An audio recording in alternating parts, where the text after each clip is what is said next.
commence.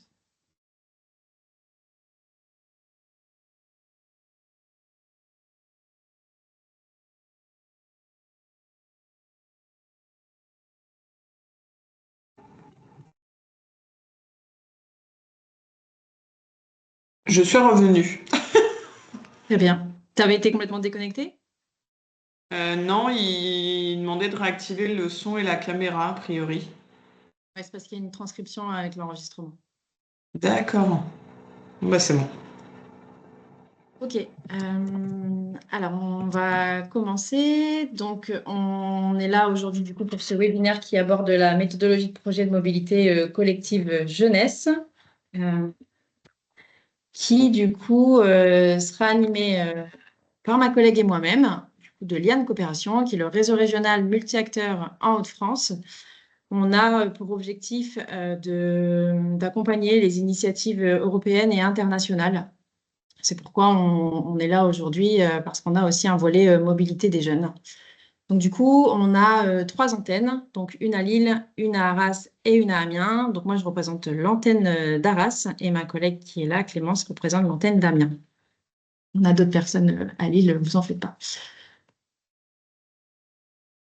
Pour remettre le contexte de ce webinaire, du coup, il est organisé dans le cadre de la collaboration que nous avons avec le département du Pas-de-Calais, avec lequel on travaille depuis plusieurs années sur l'accompagnement des porteurs de projets qui souhaitent émarger sur leur dispositif mobilité européenne et internationale, donc MEI, qui est là ressorti depuis le 25 mars. Donc, n'hésitez pas, si c'est un dispositif qui vous intéresse, vous pourrez aller voir sur leur site internet. Dans ce cadre-là, dans le cadre de notre accompagnement, on a décidé d'avoir quelque chose de plus formalisé. Et donc, on a créé un parcours d'accompagnement en projet de mobilité qui s'appelle le PAM, dont ce premier module fait partie. Donc, il y a 6 modules qui sont étalés sur 3 mois, qui vont d'avril à juin, date de clôture de l'appel à projet du département. Il y a les 2 premiers modules, celui-ci et celui sur les financements, qui sont ouverts à tous. Et les 4 autres modules vont être réservés du coup aux porteurs de projets qui seront sélectionnés et qui seront uniquement basés sur le Pas-de-Calais. Voilà, pour pouvoir réexpliquer un peu les choses. Dans ce cadre-là, donc du coup aujourd'hui, on vous propose le plan suivant, donc une petite introduction qui reviendra un peu sur la définition du sujet de la mobilité collective jeunesse. On reviendra aussi après sur les différentes étapes, donc l'identification un peu de vos motivations, les analyses des enjeux pour vous de tel projet. On reviendra sur la méthodologie qui est le point phare en fait de ce webinaire, et on abordera aussi la question du partenariat et de comment en créer un.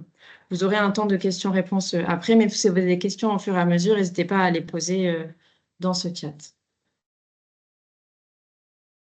Du coup, pour commencer, donc sur la définition, alors il n'y a pas de définition exacte du projet de mobilité qui serait délivré, voilà, mais c'est ce qu'on en retient, c'est que c'est une initiative qui permet du coup à un groupe de jeunes de vivre une expérience de déplacement et d'échange dans un autre territoire, donc que ce soit même à l'échelle nationale, à l'échelle européenne ou internationale, il n'y a pas forcément besoin d'aller très loin parfois.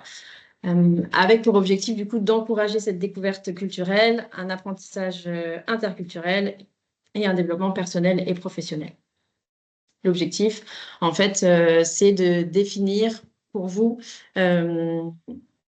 quel objectif justement vous fixez pour ces projets de mobilité. Donc, est-ce que c'est du renforcement de compétences? Est-ce que c'est de l'ouverture interculturelle? Est-ce que vous avez envie de travailler sur l'autonomisation des jeunes?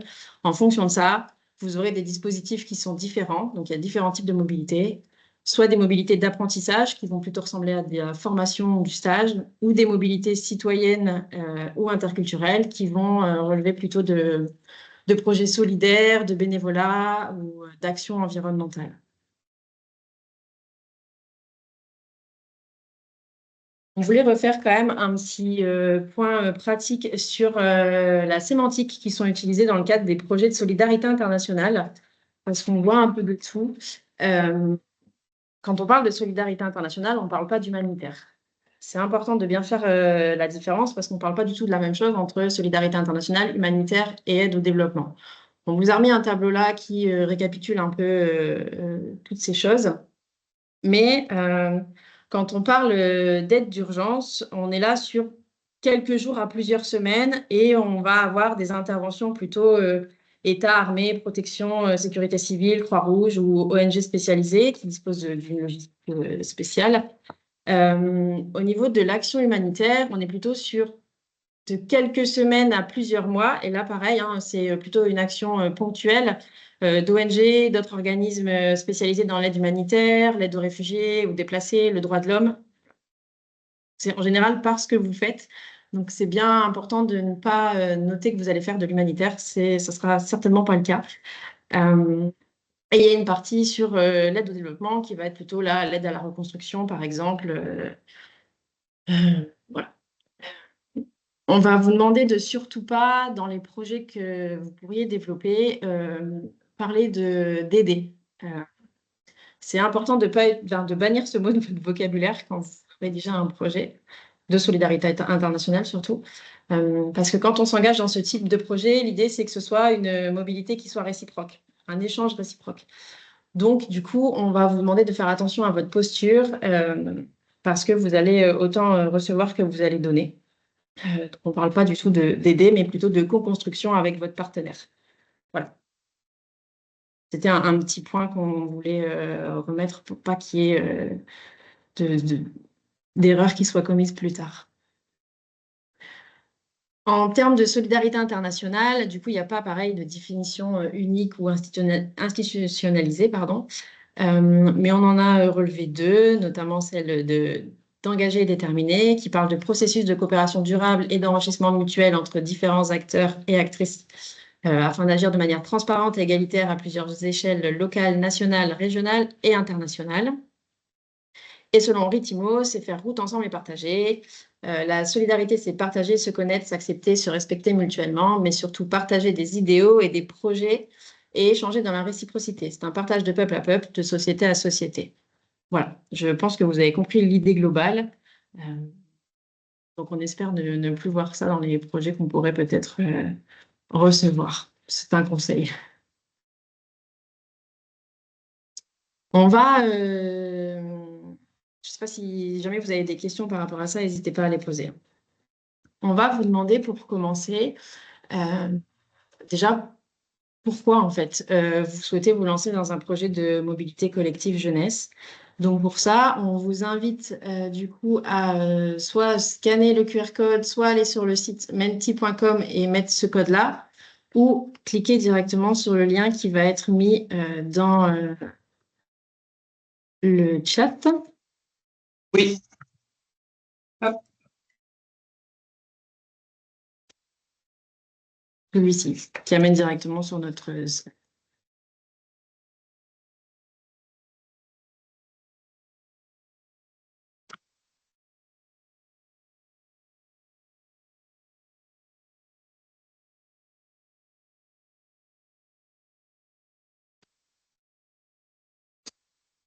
Allez-y, et on vous laisse répondre à cette question.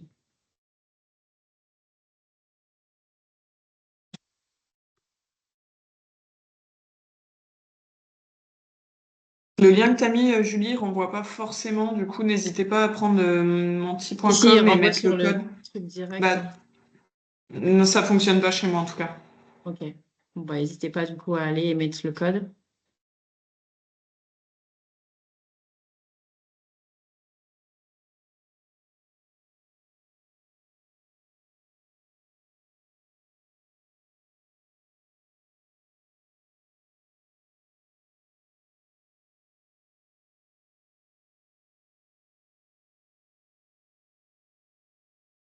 Vous voyez la page avec les réponses qui s'affichent? Mm. Super.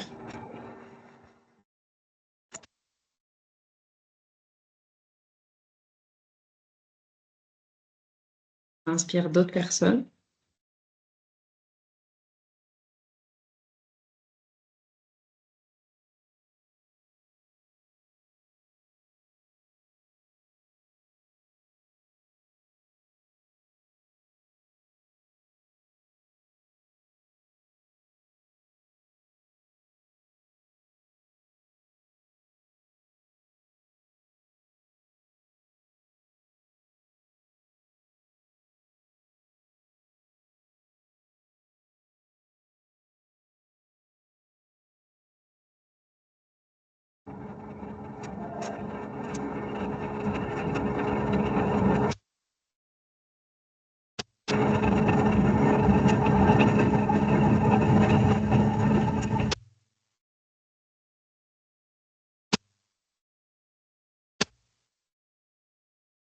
Super.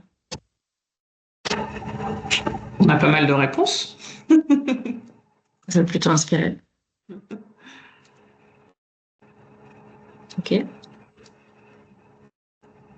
bah, du coup, je pense que merci Julie pour l'introduction. Donc, comme Julie vous a dit, donc moi je suis Clémence et je suis du coup collègue de Julie chez Liane Coopération. Donc, je suis basée à Amiens et j'accompagne aussi des projets de mobilité collective jeunesse.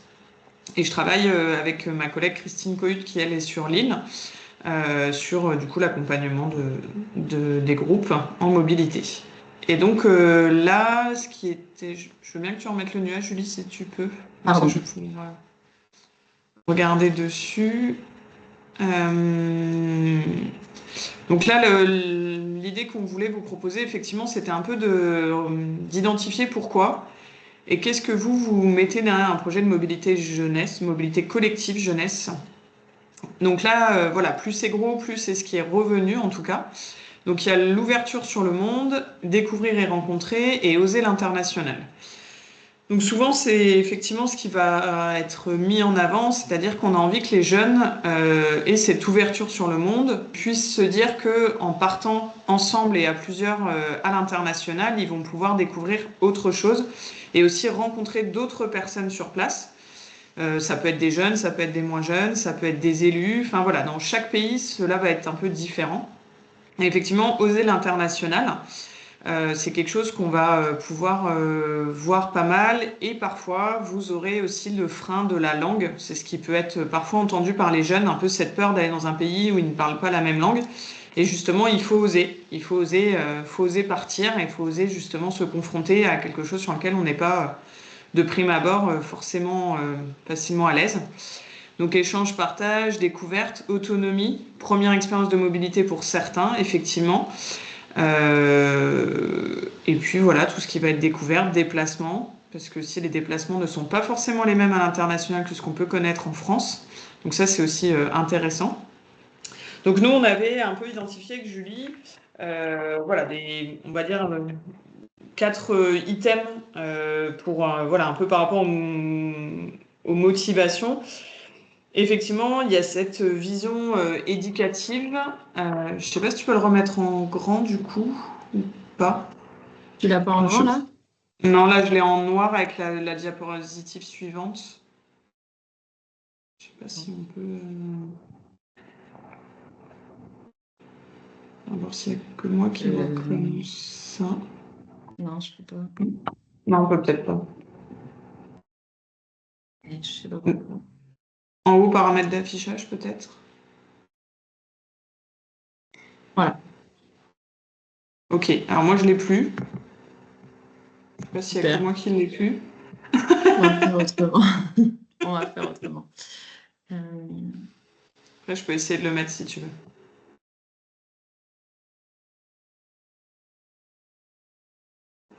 Donc dans les motivations qu'on identifiait, donc il y avait la première un peu sur la vision éducative et sociale, qui était l'engagement pour la mobilité comme moyen de développement personnel et d'ouverture interculturelle des jeunes. Parfait. Là, donc voilà, cette vision-là, elle est assez intéressante et c'est ce qui va pouvoir être mis en avant dans le projet. C'est que du coup, les jeunes doivent être au cœur de votre projet. Donc en fait, vous avez des motivations, mais il faut aussi que les jeunes les partagent. Parce que si on veut que ce soit un moyen de développement personnel pour eux, bah, faut aussi qu'ils aient envie, faut qu'ils soient motivés, faut qu'ils aient envie d'aller sur cette découverte interculturelle dans le projet. Donc ça, c'est une des premières visions. Ensuite, le développement organisationnel. Donc renforcer les capacités de l'organisation, notamment au niveau de son réseau, de son expertise ou de son impact. Donc en fait, dans votre projet, vous allez effectivement devoir, selon comment vous allez accompagner, selon les projets qui vont être mis en place, mais voilà, il faut que la structure en fait soit effectivement en capacité d'organiser au mieux, mais organiser toujours, enfin en tout cas nous on le conseille, que les jeunes puissent être avec vous et soient moteurs de l'organisation. Parce que sur place, quand ils seront dans le pays, faut aussi qu'ils aient bien préparé les choses et qu'ils sachent un petit peu où est-ce qu'ils vont aller. L'enjeu de partenariat, donc effectivement, un bon partenaire sur place, un partenaire de confiance, fait qu'un projet de mobilité se passera au mieux. Il faut vraiment, voilà, voir, on en reviendra dessus, mais il faut que ce partenaire soit vraiment de confiance. N'oubliez pas qu'on emmène des jeunes et que parfois dans les groupes de mobilité collective, on a des mineurs, donc il faut aussi bien rassurer les parents. Et après, donc tout ce qui va être besoin spécifique du jeune dans un cadre éducatif ou social. Donc tout ce qui va être besoin, tout ce qui va être développement, comment l'accompagner au mieux pour que lui puisse se sentir à l'aise lors de ce projet, lors de cette mobilité collective à plusieurs. Voilà ce que je peux vous dire sur cette partie-là. Donc je ne sais pas si quelqu'un veut partager ou pas ce qu'il aurait pu mettre avant et s'il souhaite en parler.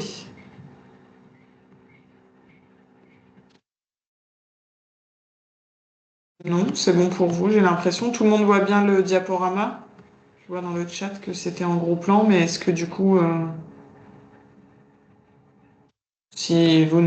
Oui, oui, bon, parfait, tant mieux. Donc voilà, si vous avez en tout cas des choses à préciser, parfait, vous mettez tous oui dans le chat, vous êtes super. On est parfait alors du coup, pour nous, c'est idéal. Donc voilà, les motivations, et c'est un travail que vous pouvez faire aussi dans votre groupe de mobilité collective. On va détailler après, mais voilà, vous avez vos idées de motivation, cette ouverture, mais aussi les jeunes, voilà, recueillir un peu ce qui, eux, les motiverait à partir. Ça peut déjà vous aider à cibler aussi les jeunes sur le départ dans ce type de projet. Exactement. En fait, c'est important. Souvent, ce qui est identifié, c'est les motivations des jeunes sur les projets quand on reprend le contexte. Mais c'est aussi important aussi de repréciser et d'avoir mis les choses au clair sur vos motivations à vous. Parce qu'en fonction, on n'ira pas forcément sur les mêmes dispositifs, on n'ira pas forcément sur le même type de mobilité. Voilà, c'est important pour vous que ce soit clair dès le départ. On vous propose, au-delà d'identifier ces motivations, l'idée, c'est d'analyser aujourd'hui les enjeux du coup de ce type de projet pour vous en tant que porteur. Donc, vous allez être sur le même lien que tout à l'heure. C'est juste que vous allez être dans une autre slide. Donc, si vous avez quitté la page, on vous invite à remettre le code.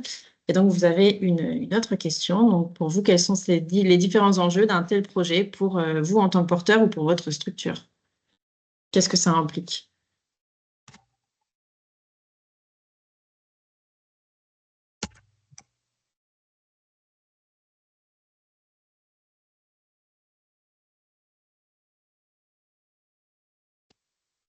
C'est une question plus difficile.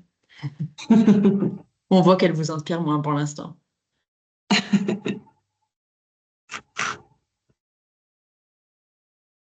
En fait, c'est juste qu'il faut noter que parfois, il y a une...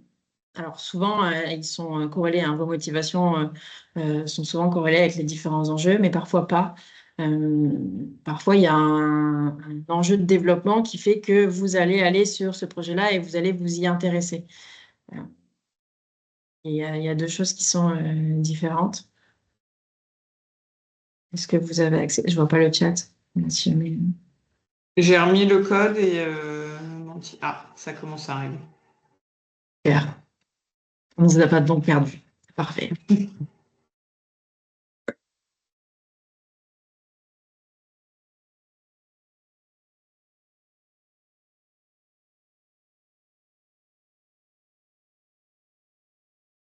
N'hésitez pas, hein. Il n'y a pas forcément de mauvaise réponse.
On voit que le partage, c'est ce qui revient beaucoup.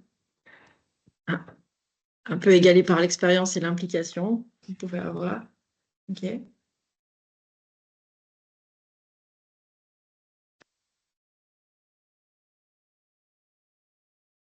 Super. Euh,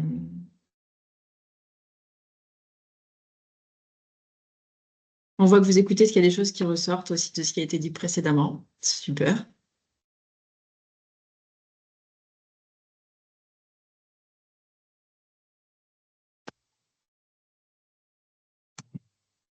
Ok, donc là, voilà, il y a un peu de tout. Il y a des choses qui sont du coup propres, qui vous sont propres et du coup qui relèvent plus de votre motivation et de l'intérêt que vous avez pour ce type de projet, et d'autres choses qui relèvent vraiment d'un enjeu pour votre structure, par exemple. Euh, le fait d'utiliser un budget différent, le fait de développer du partenariat, de pouvoir contribuer au développement. Sur les échanges, la valorisation de l'expérience. Voilà, il y a quand même pas mal de choses qui reviennent. Super. Idem, hein, comme sur la partie précédente, on a identifié des choses aussi de notre côté pour pouvoir vous les partager.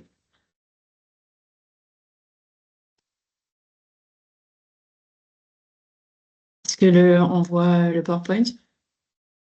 Non, il n'est pas encore revenu.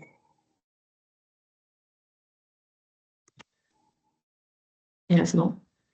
Je pense que là, il revient. Là, on est bon. Super. Du coup, en termes d'enjeux, il y a des différentes choses que vous devez vous analyser et vous devez bon, voilà, bien préparer en amont d'un projet de mobilité jeunesse. L'idée, c'est que vous avez besoin d'identifier vos enjeux organisationnels, c'est-à-dire que vous devez être en capacité de savoir ce que vous allez pouvoir mobiliser au sein même de votre structure. Donc, en termes de ressources humaines, en termes de matériel, en termes d'infrastructure, et les différents besoins que vous allez avoir pour pouvoir mettre en place ce projet. C'est hyper important de savoir toutes ces choses-là avant de commencer. Est-ce que vous serez seul à porter le projet, ce qu'on vous déconseille fortement, d'être toujours au moins en binôme, parce que la rédaction de projet, c'est pas facile. Pouvoir encadrer un groupe, c'est toujours mieux d'être à plusieurs.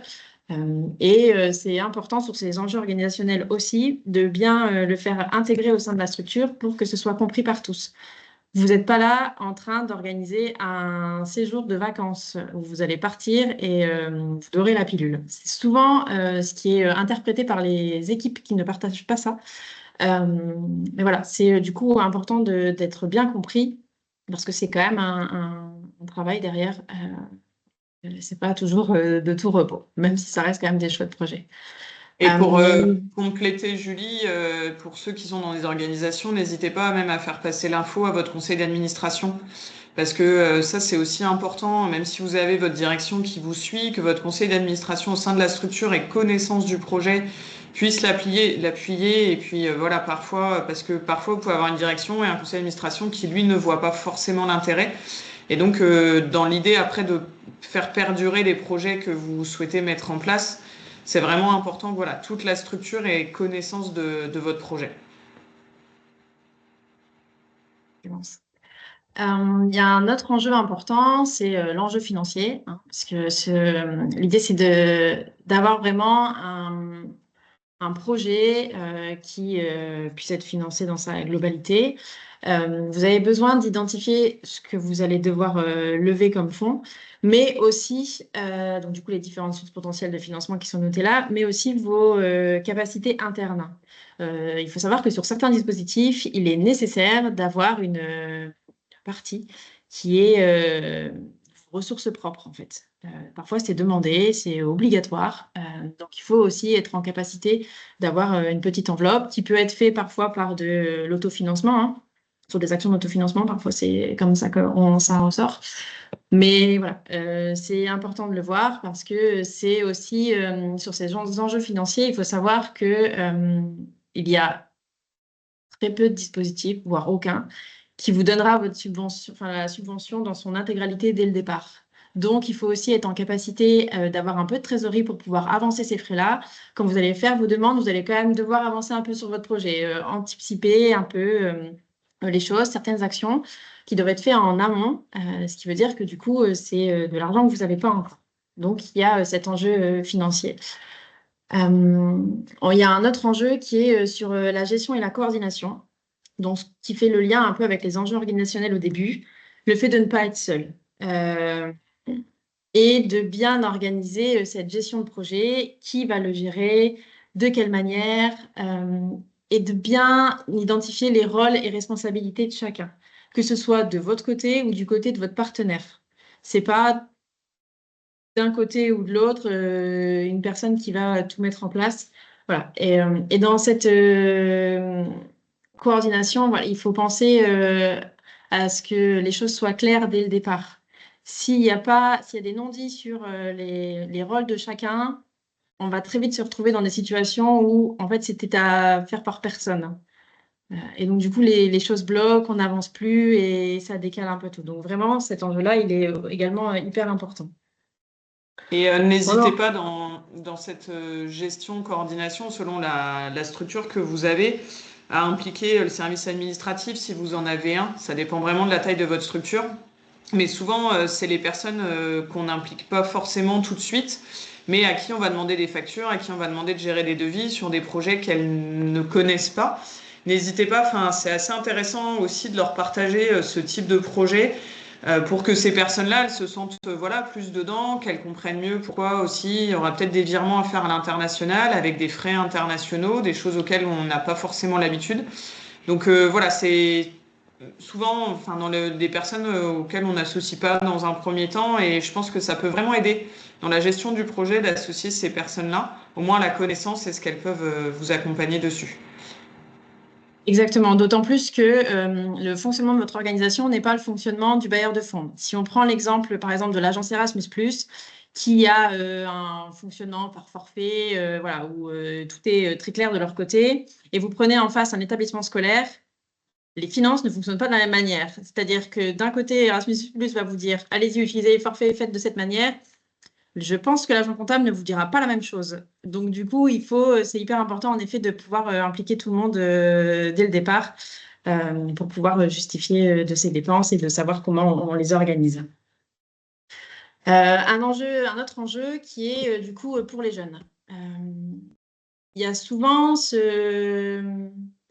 on fait souvent ce constat que les projets sont rédigés sans les jeunes ou alors sur une idée que vous pouvez avoir. C'est important pour pouvoir répondre à leurs attentes, autant professionnelles que personnelles, de pouvoir le co-construire avec eux. Et donc, du coup, de les impliquer dès le départ sur un peu les idées qu'ils ont, sur les compétences qu'ils auraient envie d'acquérir, sur les objectifs qui mettent derrière une mobilité, en fait, en réalité. Donc, il y a vraiment cet enjeu-là. Si pour vous, quand on reprend un peu les motivations de départ, qui est la découverte, l'enrichissement pour les jeunes, eh ben, en fait, il faut le penser aussi dans le projet. Euh, il faut que ça se retranscrive, en fait, dans le projet que vous avez monté. Voilà, donc n'hésitez pas à les solliciter dès le départ, même si c'est sur un temps plus long, même si je sais que c'est compliqué de mobiliser des jeunes sur un temps aussi long pour certaines structures, parce que c'est des jeunes qui tournent et que dans 6 mois, ben, en fait, c'est peut-être trop loin pour certains. N'hésitez pas quand même à pouvoir les associer et discuter, ce qui permettra de mieux calibrer le projet. Et puis leur donner un peu dans cette association, comme dit Julie, effectivement, selon les structures, les jeunes changent, mais en les associant, même s'il ne reste que 6 mois, à monter une petite partie du projet ou à avancer sur quelque chose. Enfin, je pense que ça peut aussi responsabiliser le jeune en question et lui permettre, voilà, de commencer à amorcer un travail de porteur de projet, quelque chose qu'il n'aura pas forcément l'habitude de faire. Et après, voilà, vous pouvez les associer à tout type de niveau. Mais c'est vraiment très important qu'ils soient au cœur du projet, et même si, voilà, certains resteront peut-être en lien avec la structure pour pouvoir faire ce projet jusqu'au bout. Et pas avoir le sentiment de juste de partir en vacances. Parce que là, pour vous, c'est pas le même projet. Non, en effet. Et du coup, le dernier enjeu qu'on a identifié, c'est plutôt l'enjeu interculturel et éducatif.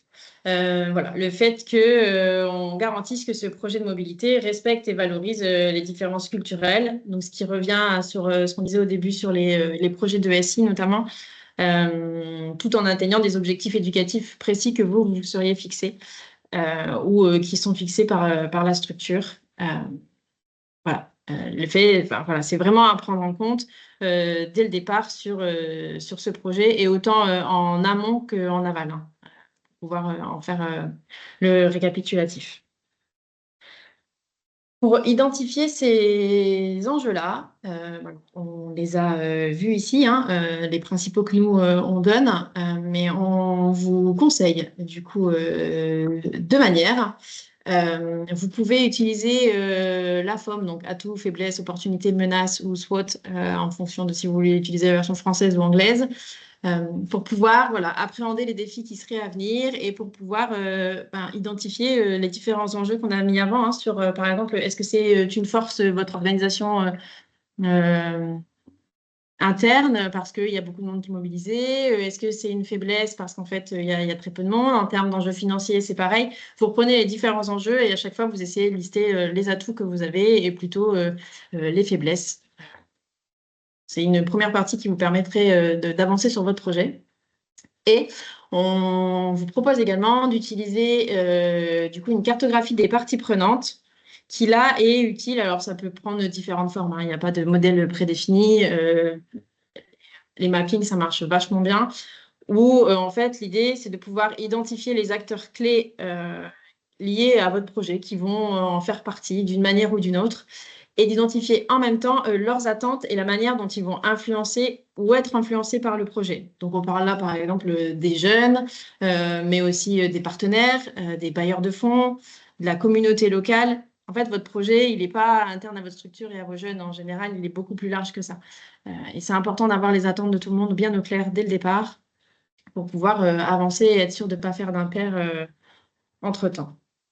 Voilà. Après, il y a aussi, vous pouvez utiliser d'autres moyens, hein. C'est juste qu'on vous donne deux outils en exemple pour que vous puissiez un petit peu avancer. Est-ce que jusque-là c'est clair ou est-ce que vous avez des questions?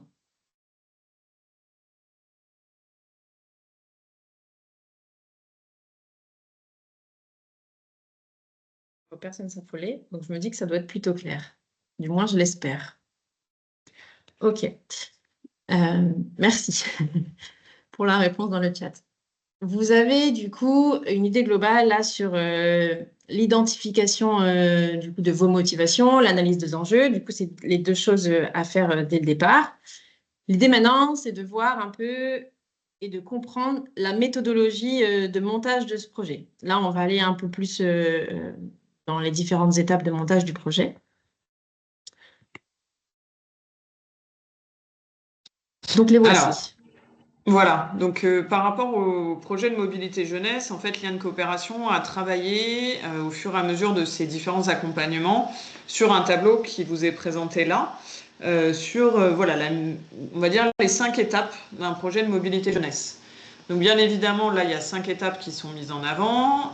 Après, certaines vont corréler pour certaines choses avec des appels à projets, d'autres pas forcément. Mais en tout cas, nous, on considère qu'en passant ces 5 étapes-là, le projet de mobilité jeunesse, qui soit porté soit seul par des jeunes, soit, donc c'est souvent le cas des étudiants, hein, les étudiants de fac, etc., montent souvent leur projet de mobilité jeunesse seul, soit du coup des groupes accompagnés par des structures, qui peuvent être des centres sociaux, qui peuvent être des clubs de sport, des associations en lien avec divers thèmes.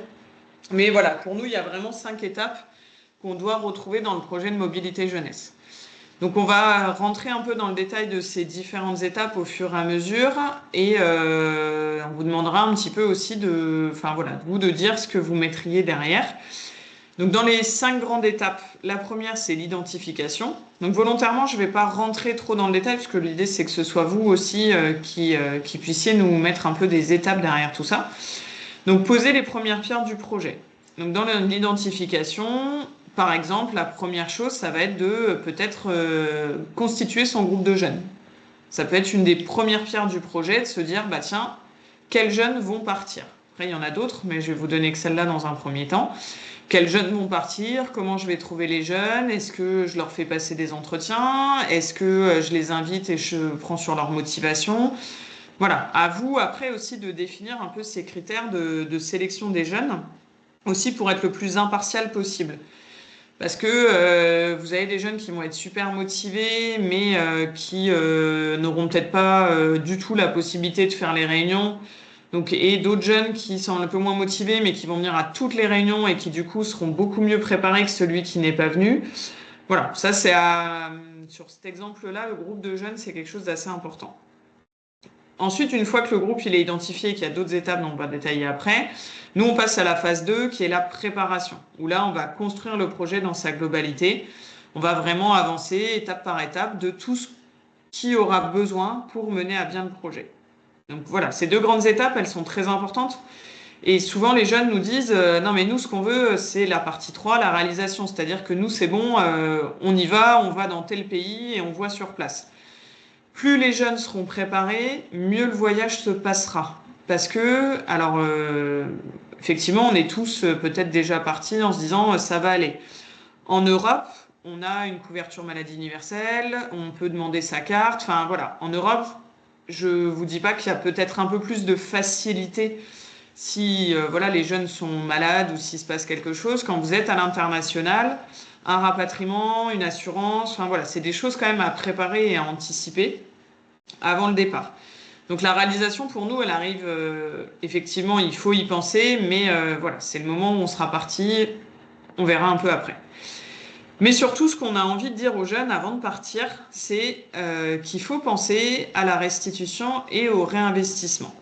Donc la restitution, c'est-à-dire que quand les jeunes vont rentrer, le projet il n'est pas terminé. Il faut qu'ils se disent qu'ils ont eu des partenaires qui les ont soutenus, qu'ils ont eu des gens et que ces gens ont besoin en fait d'avoir un retour sur ce qui s'est passé. Et souvent on leur dit voilà la restitution ça peut être du positif comme du négatif parce que c'est important voilà d'identifier ce qui a pu bien se passer ou pas. Mais il y a encore d'autres étapes dans la restitution. Et la cinquième qui est souvent assez oubliée, c'est le réinvestissement. Comment ces jeunes vont valoriser ce qu'ils auront acquis et plus loin devenir un peu un ambassadeur de la mobilité. Donc des groupes d'étudiants vont vous dire, bah, nous, on a un Google Drive, l'équipe suivante, elle reprend, elle retrouve les infos. Des jeunes qui sont dans des structures encadrées, il y aura toujours le référent qui aura les éléments, mais comment ces jeunes vont peut-être inviter des amis à le faire parce que ça aurait été une belle expérience. Voilà, comment ils valorisent ça et qu'est-ce qu'on peut mettre derrière. Donc voilà, là j'ai volontairement pas voulu vous donner plus de pistes parce que j'aimerais qu'on en discute nous ensemble de ce qu'on pourrait mettre derrière sur cette méthodologie de projet. Si tu... Ouais, je veux bien que tu avances, Julie, sur la diapo. Super. Voilà, donc là, soit vous pouvez parler, soit on peut le faire dans le chat, comme vous voulez. Donc on va vous laisser un peu de réflexion parce que donc en fait ce document-là voilà, a été créé à partir de ce qui a été dit avant. C'est-à-dire que quand nous, on travaille avec un groupe de jeunes qui partent en mobilité, donc on anime en fait, il y a une coopération, ce qu'on appelle des COP-Labs, chaque année à partir du mois de septembre. Donc c'est des accompagnements collectifs de groupes où souvent c'est très régulièrement plutôt des groupes d'étudiants qui vont venir participer à différentes étapes de montage de projet. Et il y a un moment où on passe sur cette étape de méthodologie de projet. Et là, on va leur demander eux-mêmes, les imprimer en grand, de mettre en fait des flèches à partir du 1, à partir du 2, et d'identifier voilà, les étapes. Qu'est-ce qu'eux, ils mettent derrière pour qu'après, on puisse voir avec eux bah, ce qui est bien, ce qui est pas bien, ce qui a besoin d'être fait. Alors après, c'est pas exhaustif, hein, ça dépendra de chaque groupe, mais il y a quand même certaines étapes qui sont importantes. Donc, ce que je peux vous proposer, c'est qu'on va commencer peut-être dans le chat par l'étape 1, identification. Et voilà, j'ai pas le menti comme Julie, mais du coup, dans l'étape voilà, identification, qu'est-ce que vous mettriez? Donc, ça peut être à l'oral ou dans le chat, comme vous voulez. Donc, on avait déjà dit, voilà, on va dire l'étape que je vous avais dit, constituer un groupe de jeunes. Mais voilà, vous, en tant que porteur de projet, vous avez votre groupe de jeunes. Qu'est-ce que vous allez commencer à faire? Qu'est-ce qu'il va falloir identifier dans un premier temps?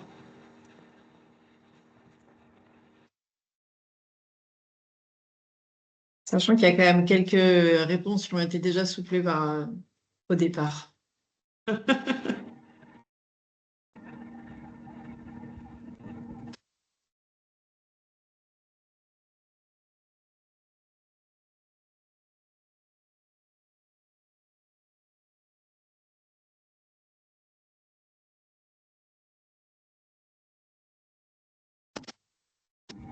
Donc là, on a 3 propositions déjà. Identifier le lieu, identifier la motivation des jeunes, identifier leurs âges.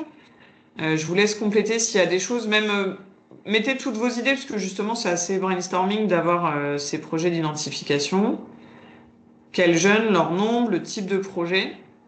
Ça, je reviendrai après dessus.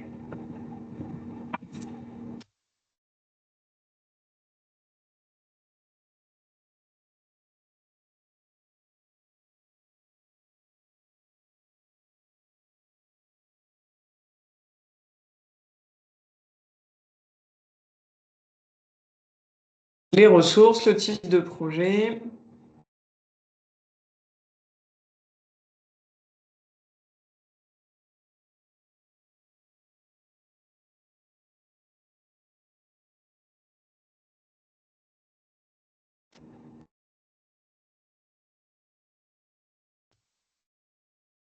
Là, c'est pas mal, on a eu pas mal d'idées. Je vous remercie de contribuer. Donc, je répète les idées qui ont été proposées. Donc, identifier le lieu, la motivation des jeunes, leurs âges. Donc, les âges, effectivement, c'est assez important pour 2 raisons. Quand vous partez avec des mineurs, il faut absolument faire ce qu'on appelle la déclaration d'accueil collectif de mineurs, donc auprès de la DRAGES. Alors, je ne maîtrise pas tous les... Mais bon, ceux qui ont l'habitude, en tout cas, peuvent le faire, ou en tout cas sur le site internet, vous pouvez trouver. Mais ça, c'est hyper important. Et selon les âges, en fait, il y a des subventions qui vont être des appels à projets qui vont être éligibles ou non. En général, avant 15 ans, c'est compliqué. Je préfère vous le dire, souvent les appels à projets, on part sur des premiers jeunes, ça va être à partir de 15 ans. Partir avec plus jeunes, ça va être plus complexe. Le nombre de jeunes, quels jeunes, effectivement, le nombre va aussi influencer selon les appels à projets sur lesquels vous allez répondre. Fois, il y a des nombres minimaux et maximaux, voilà, si je ne dis pas de bêtises, nombre maximal, minimal. Donc voilà, des fois, ça va aussi limiter. C'est-à-dire que partir avec un groupe de 50, 60, ça va être sur des projets peut-être plus facilement en lien avec l'Europe ou des projets plutôt au niveau scolaire. Sur dans le cadre d'Erasmus, plutôt qu'un projet à l'international où là, on va souvent être sur maximum 15-20 jeunes. Aussi parce que souvent, il y a du billet d'avion, hein, donc faut pas se leurrer, plus on est nombreux, plus les avions coûtent cher. Le type de projet exactement, effectivement, définir avec les jeunes ce qu'ils auraient envie et comment on va pouvoir orienter. Le budget, la source du budget, les ressources. Donc ça, c'est une des premières étapes, effectivement, de se dire, mais tiens, si je veux aller là-bas, qui je peux aller solliciter pour financer mon projet. Leur motivation, donc ça c'est vraiment important, les envies individuelles et collectives du groupe. Donc quand vous avez un groupe, il y a vous, il y a les encadrants, il y a les jeunes, qu'est-ce qui les motive eux individuellement et qu'est-ce que collectivement va faire que le groupe va avoir une vraie cohésion. Parce qu'il va falloir créer cette cohésion de groupe.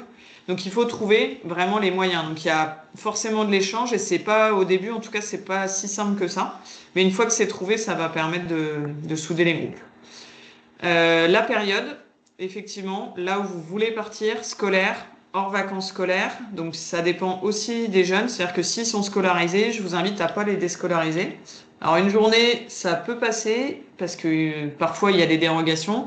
Mais comme vous dépendez d'appels à projets qui peuvent parfois venir du ministère de l'Éducation nationale, vous, vous doutez bien que vous ne pourrez pas déscolariser des jeunes. Donc souvent, c'est pendant les vacances scolaires, donc souvent, c'est plus cher. Donc ça, c'est à identifier aussi. Et la mixité, c'est important.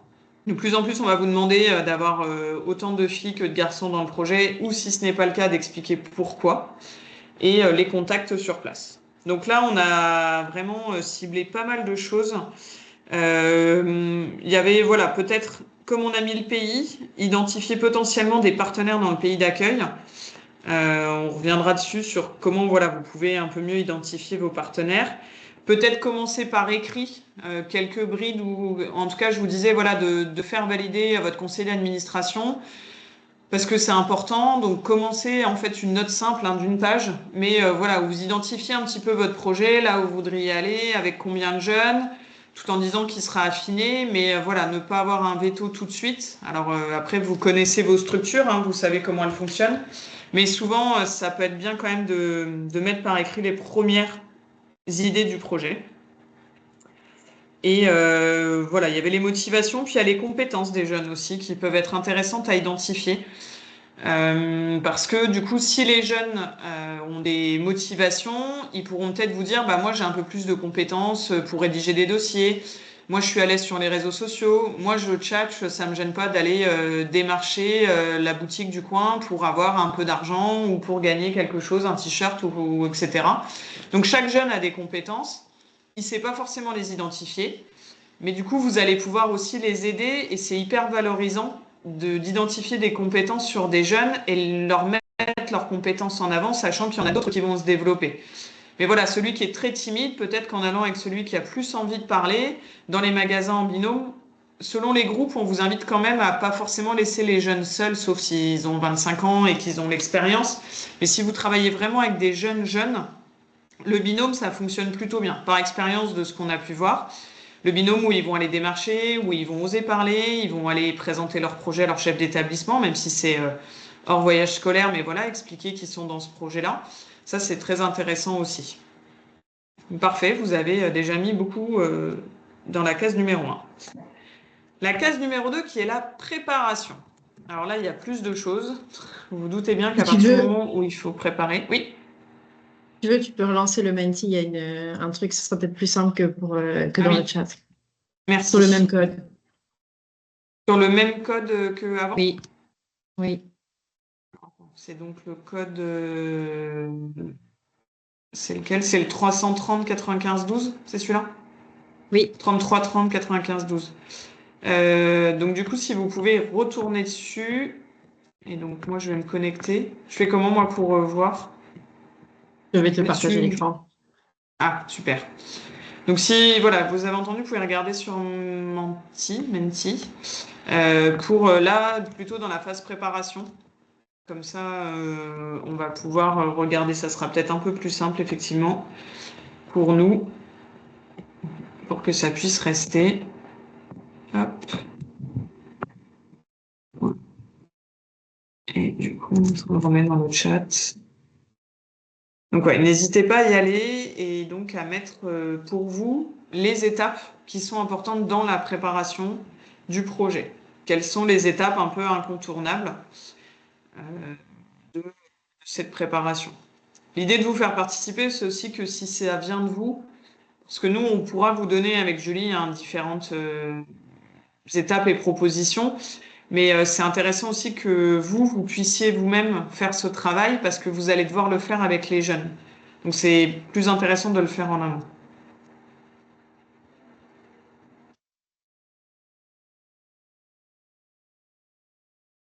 Tu la vois là? Oui, on voit. Donc là, on est sur phase de préparation. Si vous arrivez à vous reconnecter et puis pouvoir du coup noter ce qui vous paraît important dans la préparation.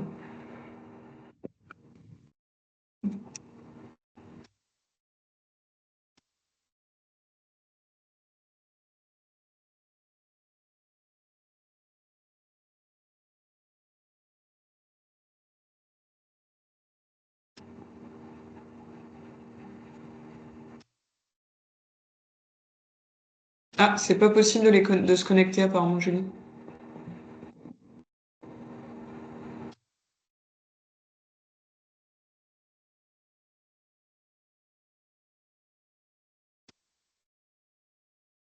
Ah, si, j'ai une réponse qui vient d'apparaître. C'est que quelqu'un a réussi.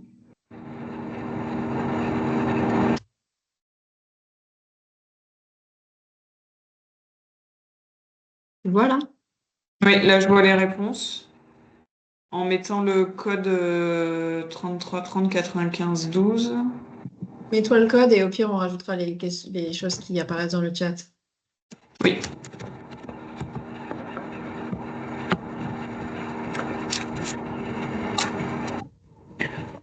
Bah, si vous n'arrivez pas, effectivement, n'hésitez pas peut-être à mettre dans le chat et puis on pourra remettre.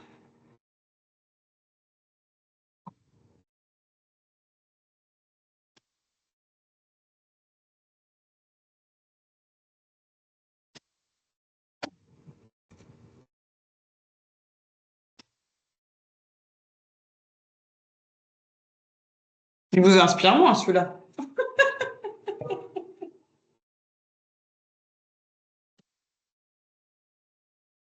Je suis là qui arrive.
Et donc là, il y a pas mal de choses qui ont été mises. Je vous laisse en rajouter en allant, mais je vais déjà me baser sur ce qui a été dit.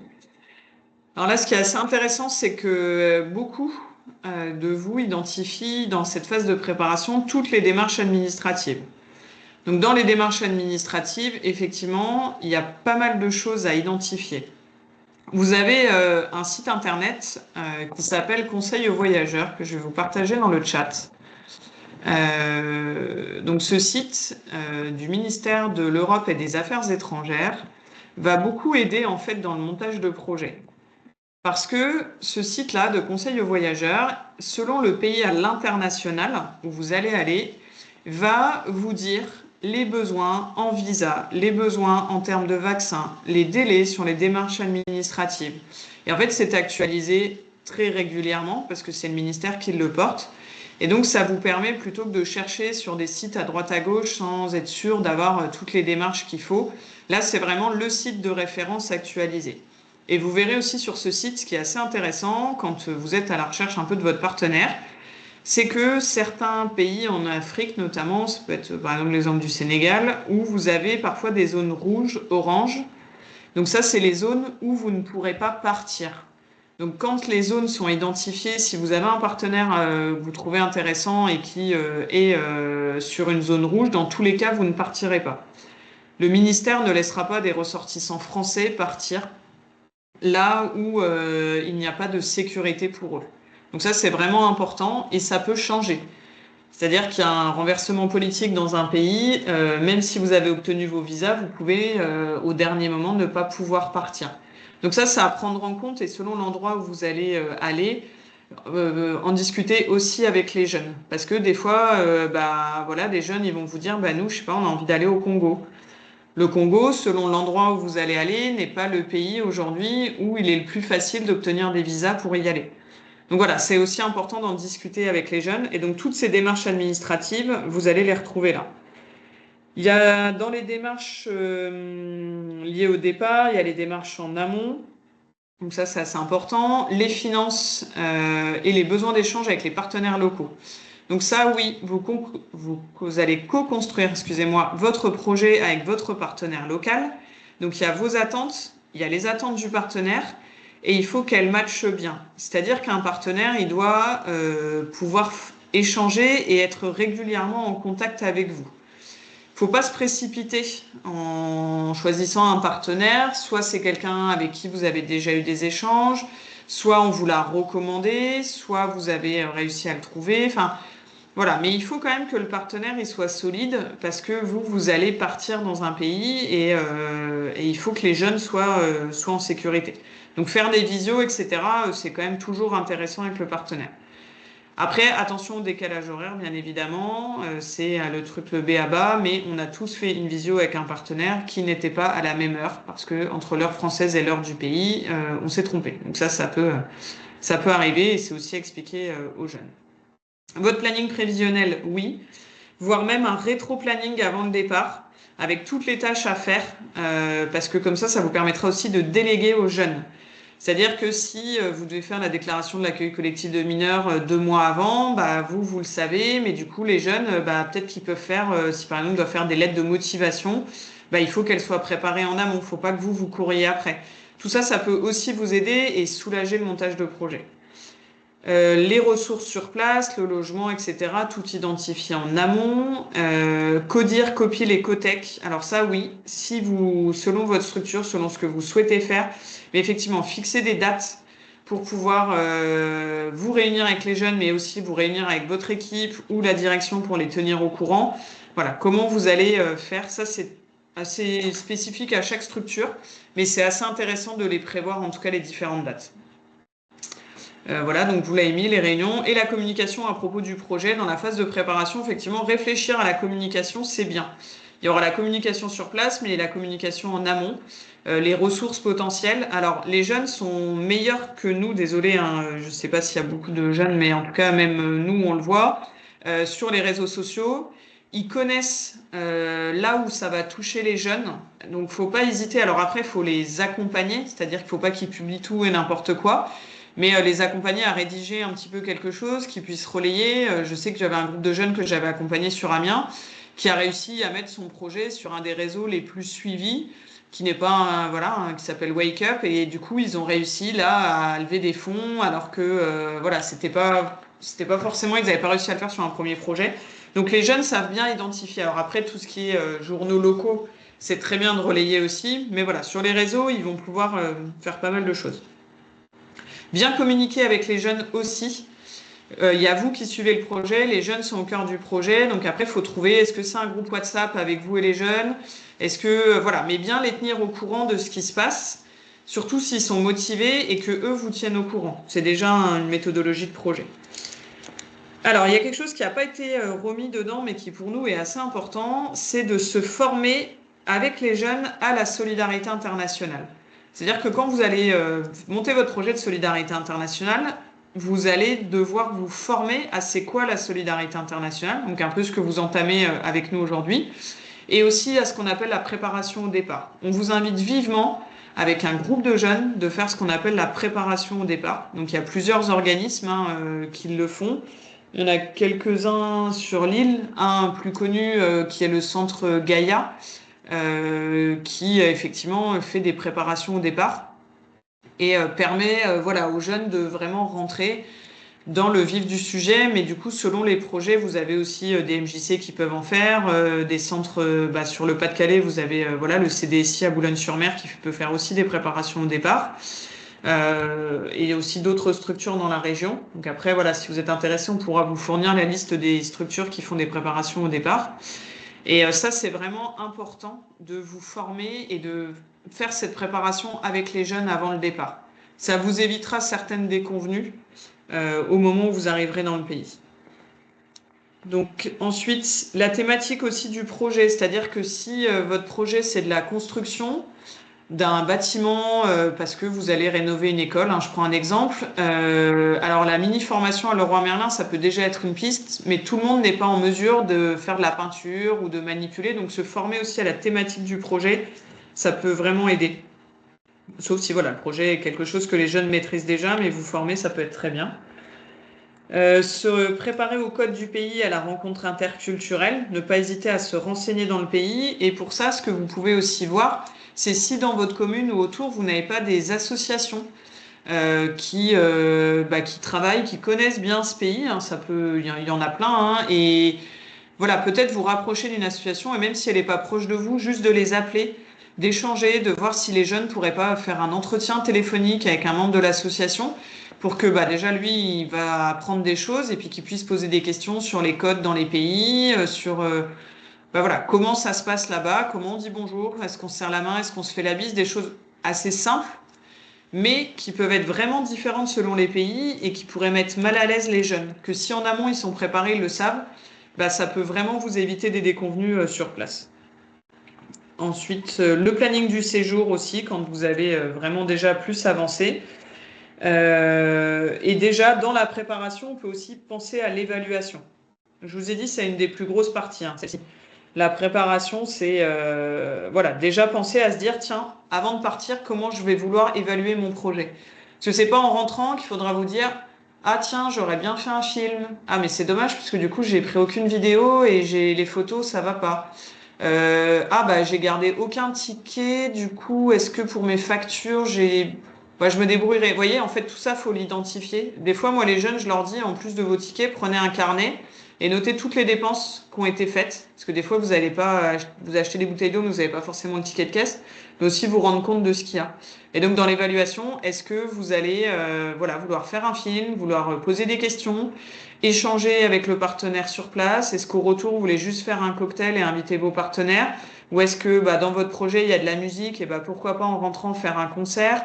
Ou votre projet, il va être en lien, bah, je sais pas, avec du sport, bah tiens, pourquoi pas lors de la restitution, on fait un match pour présenter notre projet et en même temps, on invite tout le monde à jouer avec nous. Enfin voilà, faut pas chercher trop loin sur l'évaluation, mais plutôt faire quelque chose qui est déjà en lien avec votre structure, quelque chose que vous faites déjà, mais en lui donnant cette dimension internationale, et que les jeunes aient aussi en tête qu'une fois qu'ils sont rentrés, attention, c'est pas fini. Ils vont retravailler avec vous, c'est un vrai projet, et on continue, et derrière, on veut capitaliser pour les autres. Et dans la préparation, bah, faut commencer effectivement aux actions d'autofinancement. On invite toujours les jeunes dans les projets à réaliser des actions d'autofinancement. Le truc très simple, c'est la vente de crêpes, la vente de pain au chocolat au sein de l'école avec l'accord de l'établissement pour financer le projet, les papiers cadeaux à Noël, voir si avec l'association ils peuvent le faire. En fait, réaliser cette action d'autofinancement, c'est aussi se rendre compte que ah mais mince, c'est pas si facile d'avoir 100 euros. Et que quand du coup on dépose des appels à projets, on va chercher 2, 5 000, 10 000 euros, et qu'on leur dit bah là, faut s'investir, faut le faire, ils se disent ok, parce que pour avoir cet argent-là, c'est pas la même chose. Et de se rendre compte que bah, c'est pas si simple de les obtenir ou de faire une cagnotte ou de solliciter la famille, bah, ça prend du temps. Donc c'est pour nous assez, en tout cas à chaque fois que les jeunes le font, ils se rendent compte que c'est pas si facile et ils mesurent plus la valeur de l'argent quand ils font ce projet-là. Mais voilà, avec les deux étapes qu'on vient de voir, c'est déjà un peu, enfin c'est déjà long. C'est pas quelque chose que vous allez pouvoir faire en très peu de temps. Alors la phase 3, c'est la plus simple. Là, il n'y a que 3 items à trouver qui est la réalisation. Donc dans la phase de réalisation, nous, on a trouvé que 3 items. Donc qu'est-ce que vous avez dans la phase de réalisation? Après, il y en a d'autres, hein, mais nous, voilà, on a vraiment concentré plus sur la préparation. Donc dans la réalisation, voilà, qu'est-ce que vous faites, vous? Ça y est, c'est bon, tout est prêt, vous êtes à l'aéroport. Qu'est-ce qui va se passer sur place? Qu'est-ce que vous mettriez? Je crois que vous pouvez rester sur le même code ou dans le chat si vous voulez. Est-ce que ça réactualise? Ouais, ça marche.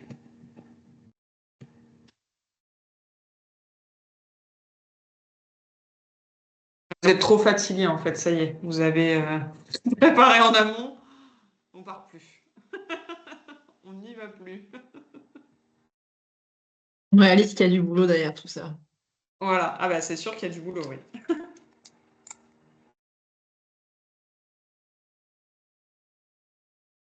C'est un de nos items qu'on avait effectivement identifié.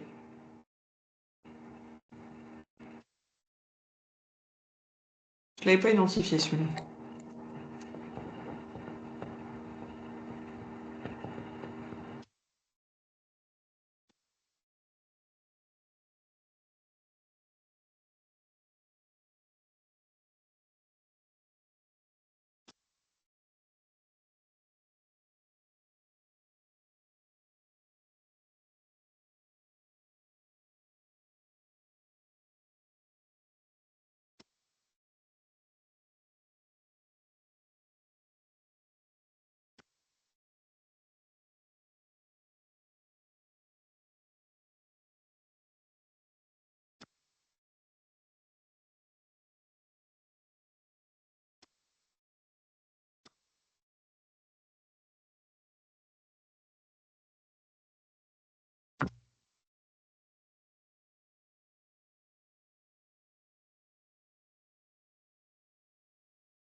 Parfait.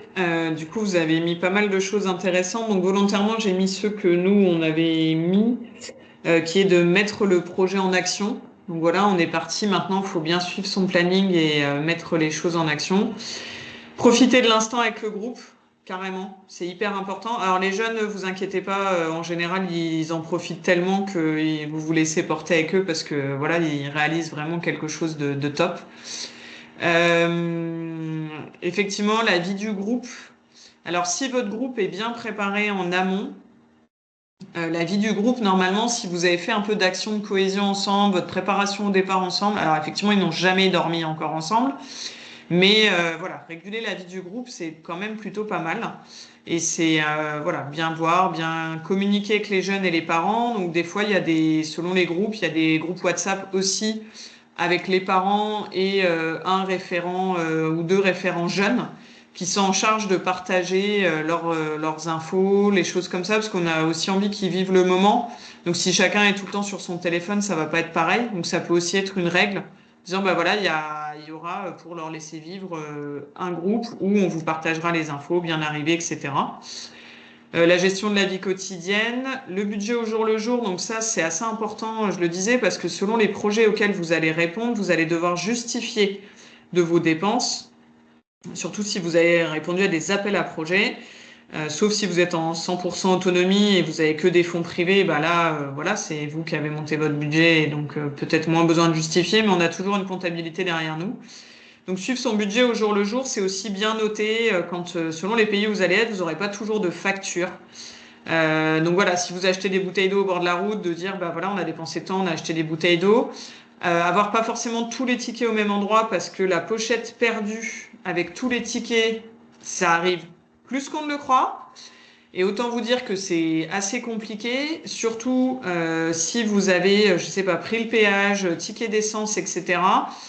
Quand vous n'avez aucun justificatif en France, ça n'est pas très bien entendu. Parce que en France, normalement, on peut toujours retrouver. Sur place, ça peut s'entendre, mais voilà, moi j'ai déjà eu les groupes avec la pochette perdue et tout au même endroit. Donc la personne en charge, souvent, vaut mieux que ce soit un adulte, mais celui qui a le petit carnet où il peut noter, ça peut être un jeune, parce que voilà, puis ça peut tourner au sein du groupe. Mais souvent, au moins, il se retrouve parce qu'après, on oublie ce qu'on avait. Ça dépend comment vous partez. Il y a des groupes qui partent avec des jeunes, qui sont dans un hôtel, avec voilà, tout est qui est géré, les repas en commun avec les jeunes à des endroits. Mais voilà, après, il y en a, ils dorment chez l'habitant. Ça va vraiment dépendre de votre projet. Je vous conseille pas forcément de dormir chez l'habitant si c'est un partenaire que vous voyez pour la première fois, que vous avez jamais eu d'échange, que vous n'êtes jamais allé dans le pays. Pour les jeunes, ça peut être un peu dur. Après, vous n'êtes pas obligé de les mettre dans un hôtel 5 étoiles, hein. Le but, ça reste un projet de solidarité internationale. Mais voilà, vraiment à vous de voir. Il y a aussi des genres d'auberges de jeunesse, des choses qui sont plus adaptées. Mais la vie chez l'habitant, c'est aussi autre chose. C'est pas, selon le jeune, ça peut être plus difficile. Ou être un ou deux, si vous êtes sur ça. Voilà, affinité, partager, échanger, communiquer. Enfin, vous avez tout mis. Ensuite, il y a la phase de la restitution. Attends, juste avant, Pardon, vas-y Julie. sur la partie gestion des imprévus. Oui, pardon. Alors, il y a des imprévus qu'on peut peut-être anticiper, même si je sais qu'on parle d'imprévus. Mais par exemple, on ne prévoit pas hein, qu'il y ait une perte ou un vol de documents d'identité. Mais les pertes de passeport, c'est déjà arrivé plus d'une fois. Et c'est des choses qu'on peut peut-être anticiper un petit peu en se disant bon, quelles seraient les démarches en cas de perte ou de vol de documents pour que vous ne soyez pas totalement perdu à votre tour lorsque ça arrivera. C'est déjà s'organiser en amont pour se dire qui ira au commissariat enfin, qui ira le faire auprès des autorités, comment ça se passe. Voilà, il y a peut-être des choses qu'on peut prévoir. Et il y a des choses dans les imprévus et qui fait écho aussi à la gestion du groupe. Il peut arriver qu'il y ait un jeune qui ait envie de rentrer en fait, pour qui ça se passe pas bien, qui est dans un mal-être et qui le vit très très mal cette expérience. Ça peut arriver hein, des fois. Voilà, c'est quand même assez rare, mais c'est déjà arrivé de pouvoir se dire que c'est quelque chose qui arrive Voilà, et de comment vous allez pouvoir le gérer sur cette dynamique de groupe, parce qu'en fait, ça peut vachement affecter la dynamique d'un groupe.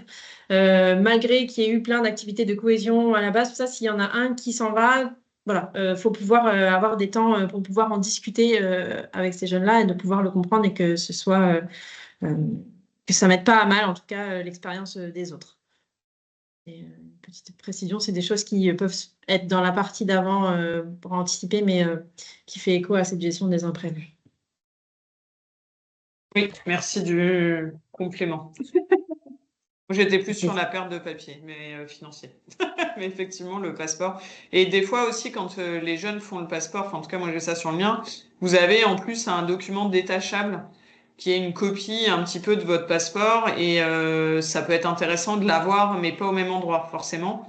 Alors, le passeport sur soi et peut-être ce document dans une valise pour au cas où il se passe quelque chose. Alors, faut pas perdre sa valise non plus, hein. Voilà, il y a toujours un. Mais bon, toutes les démarches à faire en amont, savoir où est l'ambassade. Ça, c'est assez. Sur le site Conseil aux voyageurs, vous retrouvez de toute façon toutes ces infos-là. Mais c'est voilà, l'anticiper, d'avoir. Et aussi, Internet, c'est bien, mais avant de partir, imprimez-vous les documents. Parce que parfois, vous ne retrouverez pas forcément la connexion Internet avec le numéro de l'ambassade, avec ce genre d'infos-là. Selon le pays où vous allez être, si vous n'avez pas de réseau, pas eu le temps d'acheter une puce, ou enfin voilà, tout ça, anticipez-les, imprimez, et comme ça, vous aurez les documents. Et sur les documents les plus importants, n'hésitez pas à vous envoyer une copie par mail. Parce qu'en fait, le petit papier détachable, voilà, des fois, ça ne savent plus où il est. Mais d'avoir une copie pour pouvoir retrouver le numéro du passeport, parce que je mets au défi de me dire quel est votre numéro de passeport, je suis pas sûre que tout le monde le connaît. Voilà, c'est aussi bien de l'avoir, ça permet d'avancer un petit peu et de retrouver les informations. Je te mets la partie d'après. Oui, c'est ça, sur la restitution. Comment vous imaginez ou enfin, qu'est-ce qu'il va falloir faire une fois que vous êtes rentré de votre projet? Comment, voilà, qu'est-ce que vous pouvez faire sur votre restitution? Qu'est-ce que vous imaginez?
Super, bah déjà, on a pas mal de choses sur la proposition de la restitution. Euh, Les bilans, ça c'est le premier truc. On voit que ça, les bilans, on a l'impression de ne faire que des bilans dans nos associations. Beaucoup de bilans sont demandés. Effectivement, ça c'est hyper important de faire le bilan. Donc que ce soit qualitatif, quantitatif et financier. Ne tardez pas trop quand vous rentrez pour faire le bilan. Alors bien évidemment, on se repose un peu quand même, hein, parce que partir une dizaine de jours avec des jeunes, bah, ça fatigue. Ça, faut pas se leurrer. Mais voilà, comment on récupère et surtout en fait, de aussi, voilà, être assez clair avec son employeur, sa direction, de dire, bah, moi, au retour, ok, je sais qu'il y a des dossiers sur lesquels j'ai pas pu travailler pendant mon absence parce que c'est aussi, enfin, vous n'étiez pas en vacances, hein, vous étiez sur un projet de solidarité internationale. Mais voilà, comment vous pouvez vous retrouver et finir en fait, finaliser un maximum avant que vous oubliez. Parce qu'on sait tous comment on est, à repartir rapidement dans nos projets et donc à un peu oublier cette phase de bilan qui est pourtant hyper importante. Donc ça, c'est vraiment à retenir, bilan financier, narratif. Moi, des fois, je sais que les jeunes, autant le carnet voilà, de suivi budgétaire que dont je vous parlais, mais aussi certains jeunes, ils font des vlogs où voilà, tout le temps, ils vont mettre en avant tous les jours un petit peu, le soir en fait, s'interviewer entre eux, ça dure 5 minutes. Tiens, t'as fait quoi aujourd'hui? Comment c'était? Qu'est-ce qui s'est passé? Juste en fait au jour le jour, eux ça les gêne pas, ils se filment, c'est assez sympa, ça dépend de vos jeunes, mais en général c'est pas quelque chose qui les gêne trop. Et à la fin de récupérer ça et en fait chaque jour de se dire ah tiens ok lundi on a fait ça effectivement, ah oui il y a eu un changement dans le planning parce qu'au final bah le partenaire n'était pas dispo là-dessus, on a fait autre chose. Donc c'est pas grave quand je fais le bilan de mon planning bah oui ça a changé et ça c'est tout à fait possible, mais de s'en rappeler c'est une bonne chose. Montage vidéo, visionnage photo, échanger avec les jeunes, garder cette dynamique, c'est assez important. L'échange sur les appréhensions pardon d'avant-départ, oui. Et quand vous faites une préparation au départ, vous avez aussi parfois le retour selon les structures avec lesquelles vous les avez préparées. Donc vous pouvez faire le avant-départ et le après. Donc voilà, ça peut être bien. La restitution, comme vous l'avez imaginé, ça peut être super intéressant d'associer son partenaire à la phase de bilan, parce que lui aussi aura des choses à dire, lui aussi aura identifié des points positifs ou négatifs, comment on les améliore. C'est aussi le moment où dire, bah voilà, des fois vous avez des jeunes, ils vont rentrer, ils vont dire, c'était nul, il n'y avait pas de Wi-Fi pendant 15 jours. Ça, pour nous, c'est pas tant la faute du partenaire, mais ça, vous allez l'entendre. Mais par contre, si votre partenaire vous avait promis qu'il serait disponible pour vous 2 heures par jour et que vous l'avez pas vu pendant 15 jours, bah, peut-être que c'est pas un bon partenaire en fait. Vous voyez, des choses comme ça et des associations comme LAN Coopération ou d'autres associations peuvent aussi vous aider un peu sur cette identification-là et être sûr que votre partenaire, il est bien, il vous convient. Parce qu'un partenaire peut être très bien avec une association, moins bien avec une autre, hein. Ça, c'est question humaine, question de partenaire. Il n'y a pas forcément de mauvais partenaires, c'est juste une alchimie qui doit se faire. La cohérence du projet, ça on l'avait dit, voilà, la communication, le retour d'expérience, la transmission.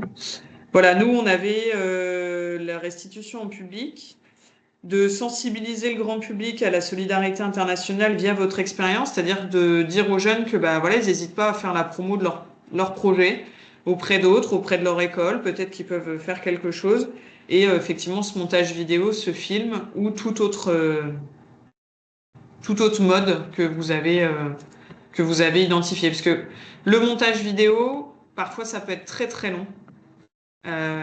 On n'est pas forcément des cinéastes. Quand vous faites une restitution et que votre vidéo elle dure 1h40 par exemple, pour l'avoir déjà vécu, c'est long. C'est long sur un projet, même si on a suivi. Voilà, 20 minutes, 30 minutes, c'est bien, parce que vous, c'est votre expérience, vous l'avez vécu, mais si c'est pour une restitution publique, voilà, et pas hésiter à mettre les logos des partenaires qui vous ont suivi. Un petit message au retour du projet. Bonjour, voilà, vous nous avez soutenus, on est bien rentré, on va rentrer dans la phase de bilan, c'était génial, merci à vous. Parler avec vos partenaires financiers, c'est aussi pouvoir les réassocier après. C'est-à-dire que si vous avez une entreprise qui vous a donné 200 euros, c'est l'entreprise du coin, et elle a plus jamais entendu parler de vous, quand vous allez aller la revoir pour la démarcher après, elle va dire, attendez, moi je vous ai aidé, j'ai rien eu, j'ai rien su. C'est aussi important parce que voilà, une petite entreprise qui vous soutient, elle pourra vous soutenir la fois d'après, elle pourra en parler à d'autres entreprises. Le bouche à oreille, ça fonctionne très bien encore. Et donc voilà, pas hésiter en rentrant. Ça, vous l'avez normalement identifié dans votre préparation. Mais à mettre un petit message, on n'y pense pas toujours. On pense aux gros partenaires financiers avec lesquels on a l'habitude de travailler, mais tous ces petits, même le magasin qui vous a permis de faire les papiers cadeaux, de dire bah nous on est rentré l'année prochaine si on a un autre projet, on est partant pour refaire les papiers cadeaux chez vous. Bah voilà, je pense qu'ils seront ravis aussi de voir ce qui se passe. Et donc la dernière phase, c'est le réinvestissement. Je sais pas si voilà, on peut passer Julie du coup. Voilà, super. Donc la phase de réinvestissement. Alors celle-ci, elle est peut-être un peu plus dure. Comment on va réinvestir ce qu'on a appris? Comment les jeunes vont le réinvestir? Comment vous, en tant que structure, vous allez le réinvestir? Voilà, comment vous l'imaginez? Qu'est-ce que vous pouvez faire?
Alors, du coup, sur la phase de réinvestissement, je vois que vous avez plusieurs choses. Je vais compléter.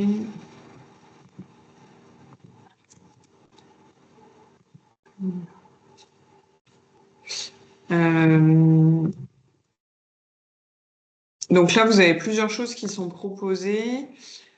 Il y a effectivement dans la phase de réinvestissement, transmettre son expérience pour le prochain projet. Donc ça peut être à la fois en interne, c'est-à-dire vous avec vos collaborateurs sur votre expérience, comment ça s'est passé, qu'est-ce qu'il va falloir garder ou pas garder, quitte à vous faire un peu une fiche process interne. Parce que il y a forcément des choses qu'on n'avait pas prévues, des choses qui se sont passées qu'on aurait pu anticiper, et ça peut servir aussi, parce que si c'est pas vous qui repartez sur le projet futur, donc ça c'est bien, et transmettre un peu à d'autres. L'échange entre les jeunes partis et les futurs partants, ça marche très bien. Quand vous avez des jeunes qui vont expliquer à d'autres, c'est eux-mêmes qui vont faire la pub pour la future mobilité. Parce qu'ils vont être tellement heureux d'être partis, tellement heureux de l'avoir vécu, que voilà, c'est vraiment, vous l'avez mis à côté, devenir des ambassadeurs, ça devient des ambassadeurs du projet. Ils vont être assez déçus s'ils repartent pas. Après, ça dépend de votre structure. Certains repartent avec une partie des jeunes, d'autres pas. Ça dépend. Et ça dépend aussi de l'appel à projet. Le financement de la continuité du projet ou du matériel, ouais, on peut effectivement se dire, bah tiens, comment on finance cette continuité de projet? Est-ce qu'il reste un peu d'argent ou pas? Est-ce que du coup voilà, on peut mettre de côté? Passer de jeune à accompagnant pour le prochain projet. Alors là, il y a quand même pas mal d'étapes avant, mais effectivement, ça peut être une piste. Ça va vraiment dépendre de vos jeunes. Après, il y a les témoignages un peu. La Dragesse Hauts-de-France notamment met pas mal en avant ce qu'on appelle les open badges, qui du coup alors sont en train d'être développés, mais il y a encore pas mal de choses qui doivent se faire autour de ça. Mais je sais que la Dragesse, elle aimerait travailler sur les open badges qui permettraient en fait de valoriser l'expérience. En fait, c'est des voilà, les open badges connectent les compétences au marché de l'emploi. Donc, en fait, c'est des outils numériques qui sont proposés par l'État avec vraiment l'idée, je vous mets le lien, voilà, de mettre en avant en fait ces expériences, ces compétences, donc comment on peut valoriser. C'est en tout cas quelque chose sur lequel la Dragesse Hauts-de-France, elle aimerait vraiment travailler, enfin elle y travaille hein, bien sûr, mais voilà, comment on peut valoriser encore plus cette expérience. Et je vous rajoute un site qui s'appelle découvrirlemonde.jeune.gouv.fr qui là donc est aussi porté par donc là, c'est le ministère des Sports, de la Jeunesse et de la Vie associative. Et donc, dans ce site, on retrouve des témoignages, on retrouve la possibilité, en fait, même vos jeunes pourraient se dire, bah, moi, j'envoie mon témoignage pour bah, voilà, qu'on puisse préparer mon projet, trouver le programme qui me convient, pourquoi partir. Enfin, voilà, ce site, ça peut aussi être une base pour vous aider à mieux accompagner les jeunes sur les projets. Donc, ça ramène pas mal d'informations. Voilà, là vous êtes en fait sur des sites, voilà, bienvenue sur Découvrir le Monde, le portail pour vivre une expérience à l'étranger. Donc c'est vrai que ce sont des sites vraiment nationaux avec pas mal d'infos, mais voilà, comment les jeunes peuvent réinvestir. C'est vrai qu'il y a ce côté valorisation de l'expérience pour un futur métier. Enfin voilà, ça c'est quelque chose qu'on peut mettre en avant. Si des nouveaux membres arrivent, se poser des questions, questionner les suites de son propre engagement. Est-ce que ça va pas éveiller quelque chose chez le jeune qui se dira, bah tiens, peut-être qu'aujourd'hui j'ai envie d'aider une association locale parce que ce que j'ai fait, ça m'a plu. Enfin, voilà, comment vous pouvez raccrocher les jeunes aussi. Je sais pas, Julie, si tu veux compléter quelque chose sur le réinvestissement. C'est clair. Ok, bon bah parfait. Donc voilà, donc là on vous a mis, si après Julie elle va revenir sur le PowerPoint, on vous montrera donc en fait tout ce qui a été dit là, vous le retrouverez en fait dans le PowerPoint. Voilà, vous avez donc là c'est pas très lisible hein, mais vous l'aurez, vous pourrez agrandir toutes ces phases qu'on a échangées ensemble, qu'on a identifiées. C'est pas exhaustif hein, bien sûr, chaque projet est différent. Mais en tout cas, nous, c'est ce qu'on se dit si on arrive en fait à déjà identifier ces phases-là, ces questions, ces étapes, ce sera beaucoup plus facile pour le projet après.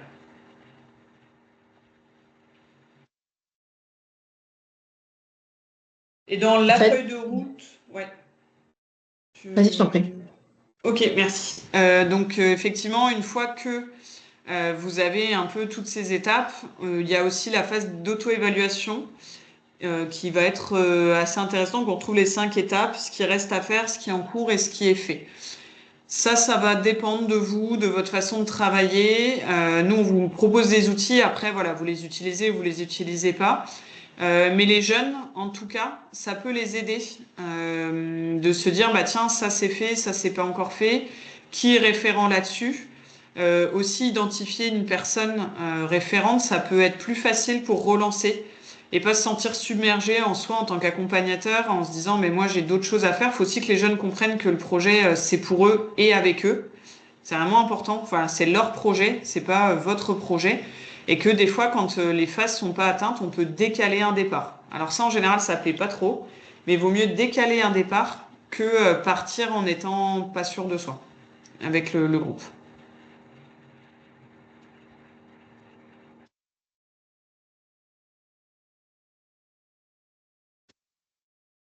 Du coup, ces outils-là, vous les retrouverez dans la présentation après qui sera envoyée. On vous enverra un lien vers une base de données qui reprendra, enfin une boîte à outils plutôt, qui reprendra les différents liens vers les sites qu'on a évoqués, ainsi que ces documents-là pour que vous puissiez aussi les utiliser si vous le souhaitez de votre côté. Maintenant qu'on a vu toutes ces parties sur du coup, cette méthodologie de projet, hein, vous avez eu une présentation très large sur les différentes étapes. On va revenir un peu sur l'importance du partenariat. Pourquoi, on l'a déjà évoqué un petit peu tout à l'heure, Clémence l'a dit, c'est hyper important d'avoir un partenariat qui est solide. Parce que ce partenariat, en fait, mais qui soit autant votre partenaire de mobilité européen ou international, que des partenaires aussi en France autour de vous. Vous avez des partenaires locaux, vous avez des partenaires financiers, vous avez des partenaires après voilà, étrangers. C'est hyper important que ces partenaires-là soient solides et que ces partenariats soient, dans la mesure du possible, établis via des conventions ou des documents, en tout cas, des chartes d'engagement qui vous permettent de bien identifier les rôles et les responsabilités de chacun, ce qu'on disait au début. Le fait d'avoir plein de partenariats, ou au moins d'avoir plusieurs, ça vous permet d'avoir accès à des ressources humaines et matérielles supplémentaires. Donc, ça fait écho avec ce qu'on disait au début sur les différents enjeux. Si vous identifiez qu'en termes d'enjeux organisationnels, vous n'avez pas assez de ressources humaines, eh ben, peut-être qu'en ayant un partenaire à côté, ça vous permettra aussi de combler certains manques. Et de pouvoir avancer un peu plus sur le projet, parce qu'il y a peut-être des choses que vous ne pouvez pas faire ou des choses pour lesquelles vous n'aurez pas forcément les compétences. C'est le cas parfois sur les préparations au départ. Voilà, n'hésitez pas à solliciter du coup différents partenaires. Ça vous permet à la fois aussi d'élargir votre réseau, parce qu'en fait, vous allez intégrer des fois des réseaux qui sont bien plus larges que ceux que vous avez actuellement. Et ça peut débloquer aussi sur d'autres opportunités. Là, c'est vous qui portez un projet auquel vous allez associer des partenaires. Peut-être que demain, ces partenaires-là vont vous associer, vous, à d'autres projets qu'eux-mêmes portent. Et ça permet aussi, du coup, dans les différentes phases de valorisation du projet, après de réinvestissement, tout ça, de pouvoir avoir un impact plus fort. Parce que du coup, vous allez pouvoir le partager à d'autres échelles, ce qui est toujours valorisant et très apprécié par les bailleurs de fonds. Voilà. Il y a un point hyper important sur ces partenariats, peu importe le type de partenariat que vous faites, c'est vraiment l'idée de partager cette même vision du projet. Il faut que vous soyez quand même raccord pour éviter qu'ensuite il y ait des déconvenus et que vous puissiez apporter des compétences complémentaires pour pas à chaque fois se dire non mais en fait ça c'était plutôt à moi de le faire, non mais je suis plus compétent, enfin voilà. Ou alors ne le pas dire du tout et être complètement frustré. Donc n'hésitez pas à faire ça. Les partenariats auxquels on ne pense pas toujours, Clémence l'a évoqué tout à l'heure, mais les entreprises, que ce soit des petites ou des grosses entreprises, les petites qui peuvent amener un financement euh, moindre ou pas hein, sur un projet, qui peut être un complément qui va permettre de réaliser ce projet-là, mais qui peut être aussi parfois plus large. Il y a par exemple des jeunes qui sont en CFA, qui sont partis en mobilité, où du coup il y avait un besoin de matériel important. Ben, l'idée, c'était pas d'acheminer du matériel sur place. Il y a un lien qui a été fait avec l'entreprise Eiffage, enfin le groupe Eiffage, qui avait une implantation dans le pays dans lequel ils étaient.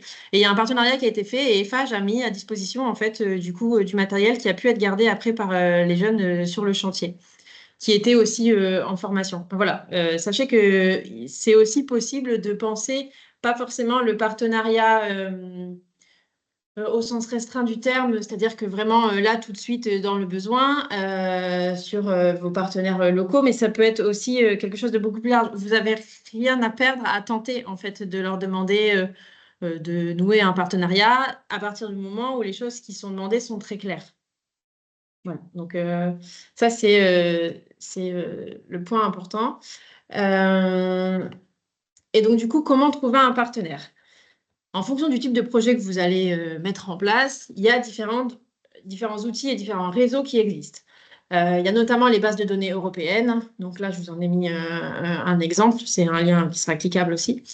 N'hésitez pas à aller voir dessus. Il y a des partenaires, il y a l'explication de qui ils sont, du type de projet qu'ils ont déjà monté.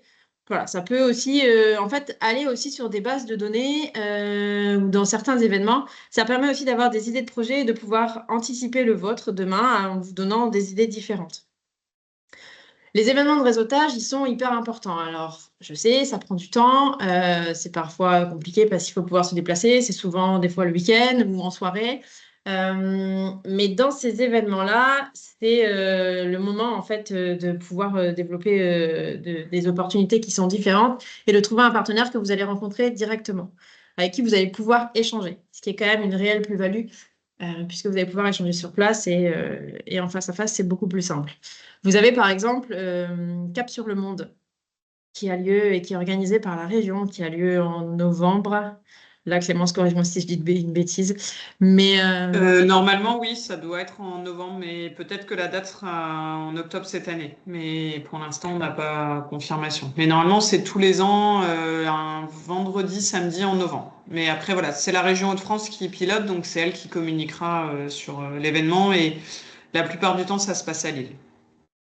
voilà. Mais dans l'information, enfin, dans ce type d'événement, vous avez plein d'acteurs qui sont réunis autour du sujet de la mobilité des jeunes. Donc, c'est aussi le moment de pouvoir réfléchir et de voir aussi des projets qui ont déjà été réalisés et comment. Les réseaux sociaux, véritable source pour trouver des partenariats, notamment alors LinkedIn et Facebook. Il existe des groupes, alors c'est vachement utilisé sur les projets européens, les groupes Facebook. Il y en a plein qui existent où avec on met une demande de partenariat, où on explique un peu ce qu'on a envie de faire. Et vous avez plusieurs, en général, propositions qui arrivent. Alors après, ça nécessite de faire des temps d'échange avec ces potentiels partenaires. Mais en tout cas, c'est un levier qui marche plutôt bien.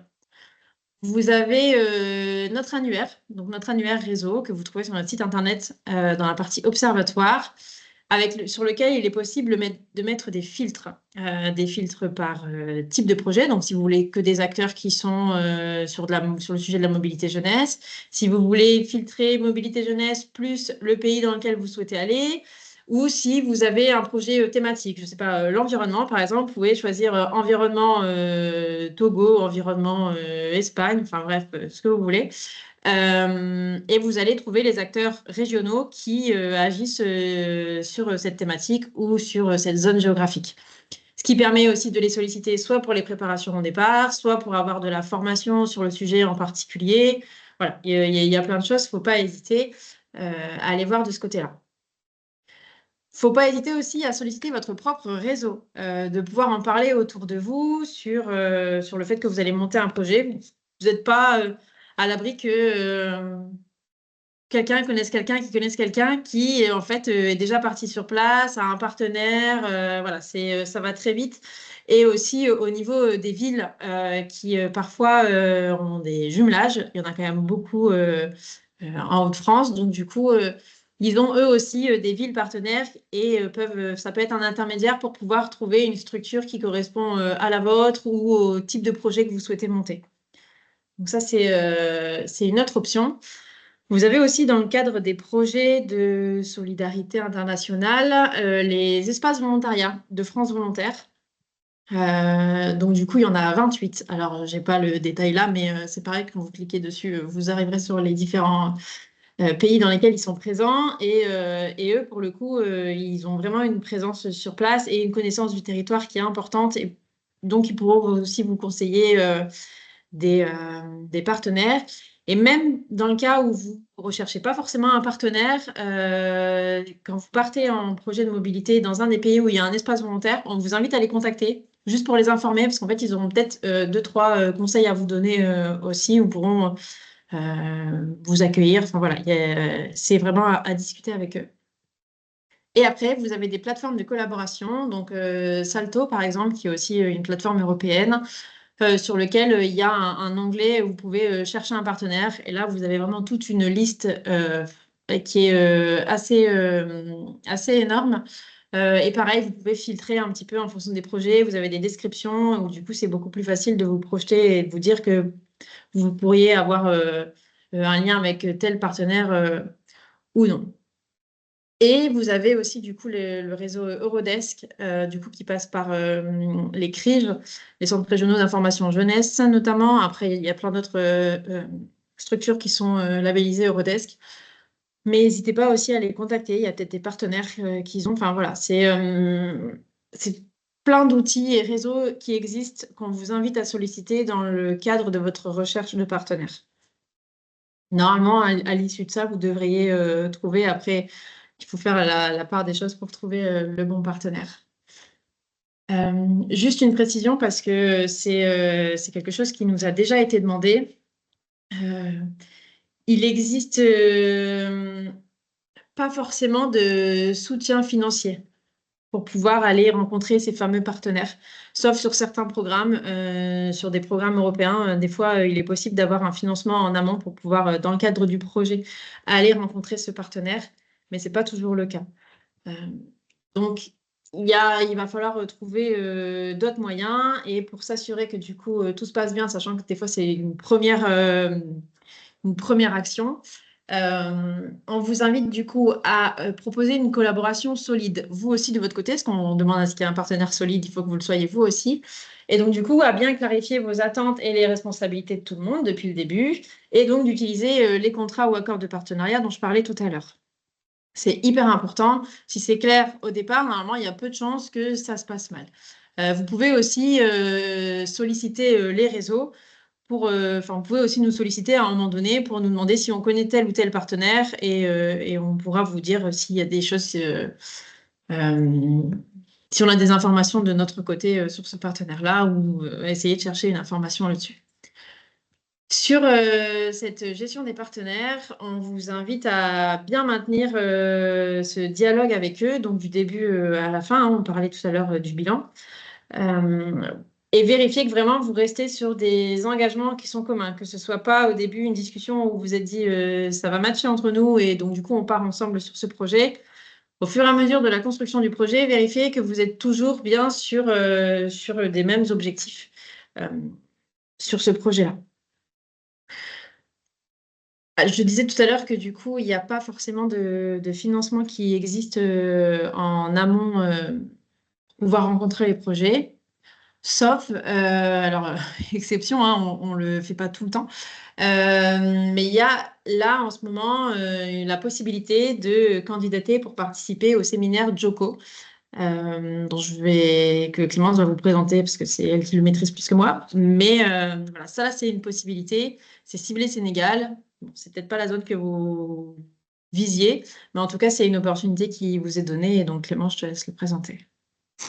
Alors effectivement, donc comme l'a dit Julie, c'est assez exceptionnel. C'est la première année là qu'on a ce projet. En fait, on a répondu à un appel à projet de la Drages Hauts-de-France, donc Liane Coopération, et on s'est associé à France Volontaire. Donc Julie vous a parlé des espaces volontariat juste avant pour organiser donc le séminaire JOCO 2025, qui est destiné à encourager la création de partenariats et des projets communs entre des structures des Hauts-de-France et du Sénégal œuvrant dans le domaine de l'international et ou de la jeunesse. Donc en fait, cet appel à projet, Il a pour objectif de mettre le pied à l'étrier à des structures qui sont déjà en lien avec la jeunesse en interne, mais qui voudraient du coup mieux comprendre comment monter des projets avec le Sénégal. Donc ça ne sera pas que forcément du projet de mobilité jeunesse, parce que ça peut aller plus loin aussi, mais il y aura toujours un lien avec les jeunes.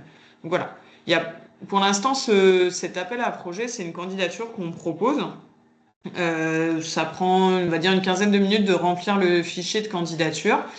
Là, c'est ouvert à tous jusqu'au 22 avril. On peut postuler et après, il y aura un comité de sélection avec un copil qui va décider quel porteur va partir. Donc, en fait, je dis va partir parce qu'il y a 8 Français qui vont partir dans un séminaire qui aura lieu du 30 novembre au 7 décembre 2025 à Saint-Louis du Sénégal. Et donc, il y a 8 Français qui vont partir et qui vont travailler sur place avec 8 Sénégalais, puisque l'objectif est vraiment de travailler avec le partenaire sénégalais sur place et donc de monter voilà, tout un projet. Donc, il y a un appel à manifestation d'intérêt qui existe. Il y a aussi un replay du webinaire de présentation qu'on avait déjà fait. Mais vous retrouvez en fait tout le contexte de cet appel. Il faut savoir que le Sénégal est un des pays où la jeunesse est vraiment omniprésente avec de nombreux projets. 75% de la population recensée a moins de 35 ans. Donc c'est un des principaux enjeux de développement du pays. Et en France, c'est aussi les enjeux qui sont assez mis en avant. Donc voilà, comment on peut collaborer ensemble. Une des conditions premières, c'est que le siège de la structure soit forcément en Hauts-de-France. Donc, si vous dépendez d'une antenne nationale, il faudrait quand même que vous ayez une antenne avec une adresse régionale, parce que c'est une subvention de la Dragesse Hauts-de-France, donc c'est quelque chose sur lequel elle sera intransigeante, parce que c'est aussi, voilà, elle soutient forcément des porteurs de projets avec un siège en Hauts-de-France. Siège ou antenne, mais voilà, faut qu'il y ait une adresse en Hauts-de-France en tout cas. Et c'est un appel à projet qui va vraiment permettre la mise en place de partenariats. Donc il y aura une préparation en France, hein, on vous en a parlé assez là de la préparation, c'est-à-dire qu'il y aura des séances de préparation en amont. Il y a déjà des dates qui sont définies, donc quand on s'inscrit aussi sur ces dates. Parce qu'il va falloir constituer le groupe français avant de partir. Il y aura des visios, il y aura du travail avec les personnes en France, mais aussi les visios avec les personnes du Sénégal, parce que l'objectif n'est pas d'arriver et de se dire, bah tiens, qu'est-ce qu'on va faire ensemble? Et donc, dans la candidature, le formulaire, ce qu'on vous demande, c'est ce que vous aimeriez faire, quelles sont vos ambitions, quelles sont les personnes référentes qui pourraient participer physiquement à ce projet. Donc, c'est maximum une personne par structure. Mais ça peut être dans la structure, soit un chargé de mission, soit un bénévole, soit un membre du conseil d'administration. Et toute structure est éligible. Donc il y a des établissements scolaires, des associations, des collectivités qui doivent avoir par contre plus d'1 an d'existence. On vous disait voilà aussi pour que ce soit quelque chose d'assez formel et qui permette aussi de continuer après. Et le Sénégal, donc les partenaires sénégalais seront choisis aussi dans le cadre du COPIL avec l'espace volontariat. Donc en fonction des demandes des personnes en Hauts-de-France, c'est-à-dire que si on n'a que des projets autour de l'environnement, on va surtout solliciter des structures sénégalaises en lien avec l'environnement. Si on a c'est autour de la musique ou de l'art, voilà, ça va être... et donc sur place, les Sénégalais et les Français seront au même endroit vraiment pour travailler ensemble. Parler des soucis de transport, voilà, Dakar-Saint-Louis, c'est 4 à 5 heures de voiture. On peut pas se permettre de demander aux personnes si elles sont à Dakar de faire ça. Donc tout le monde sera au même endroit pendant la durée de la formation du séminaire sur place. Donc on peut candidater jusqu'au 22 avril 2025. Voilà, je vous remets le lien avec tous les détails et Julie l'avait remis un peu plus loin, je crois, de toute façon. Si je dis pas de bêtises, bon, je vous le remets dans le chat, vous l'aurez là, mais voilà. Julie, je sais que Non, l'avait mais mis tout un à peu fait. plus loin. Je l'ai mis plus loin et puis il sera dans la fameuse boîte à outils dont je parlais tout à l'heure. Merci Clémence. Est-ce que vous avez des questions par rapport à tout ce qu'on a évoqué jusqu'à présent? Est-ce que vous avez besoin d'un conseil personnalisé par rapport à votre projet ou à votre idée de projet que vous auriez là actuellement? Vous pouvez ouvrir vos micros, vous pouvez écrire dans le chat si vous voulez pas prendre la parole. Voilà, n'hésitez pas, on vous laisse le temps de nous poser quelques questions si vous le souhaitez.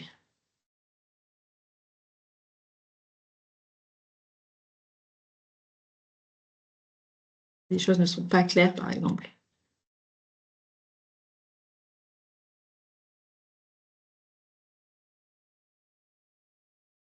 Et n'hésitez pas, hein, si vous voulez passer par l'oral, c'est possible aussi.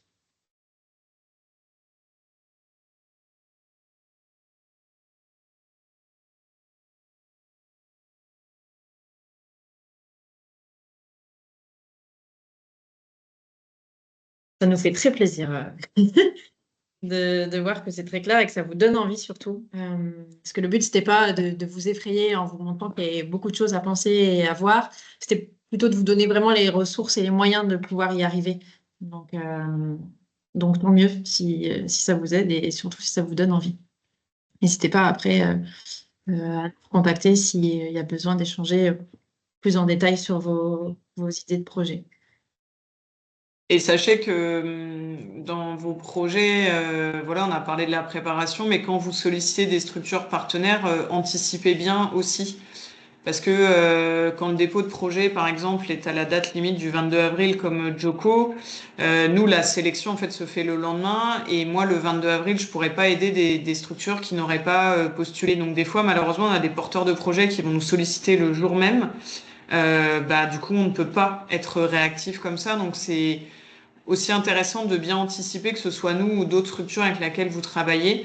Voilà, on peut pas, parce que souvent les appels à projets, c'est une date, c'est à minuit et voilà, je préfère vous le préciser, vaut mieux anticiper en fonction des agendas de chacun.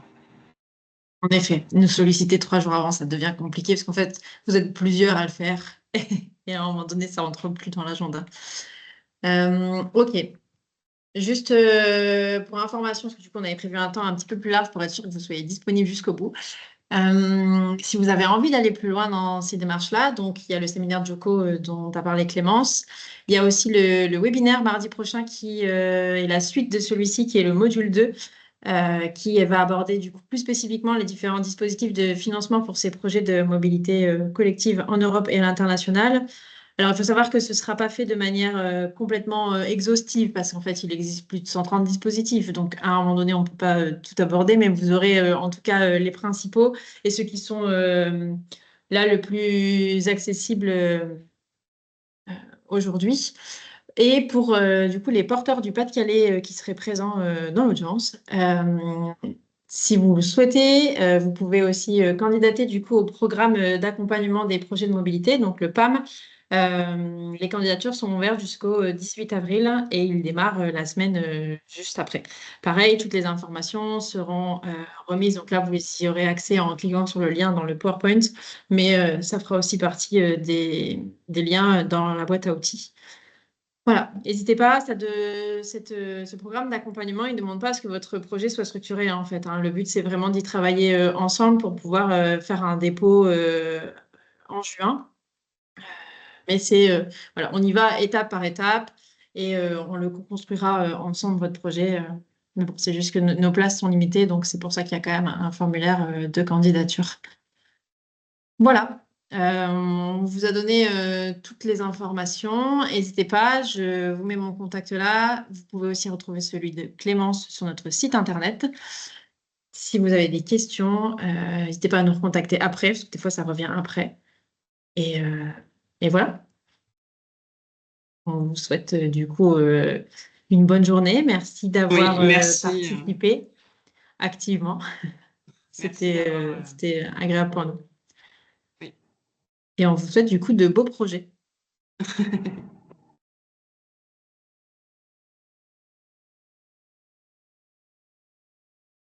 Juste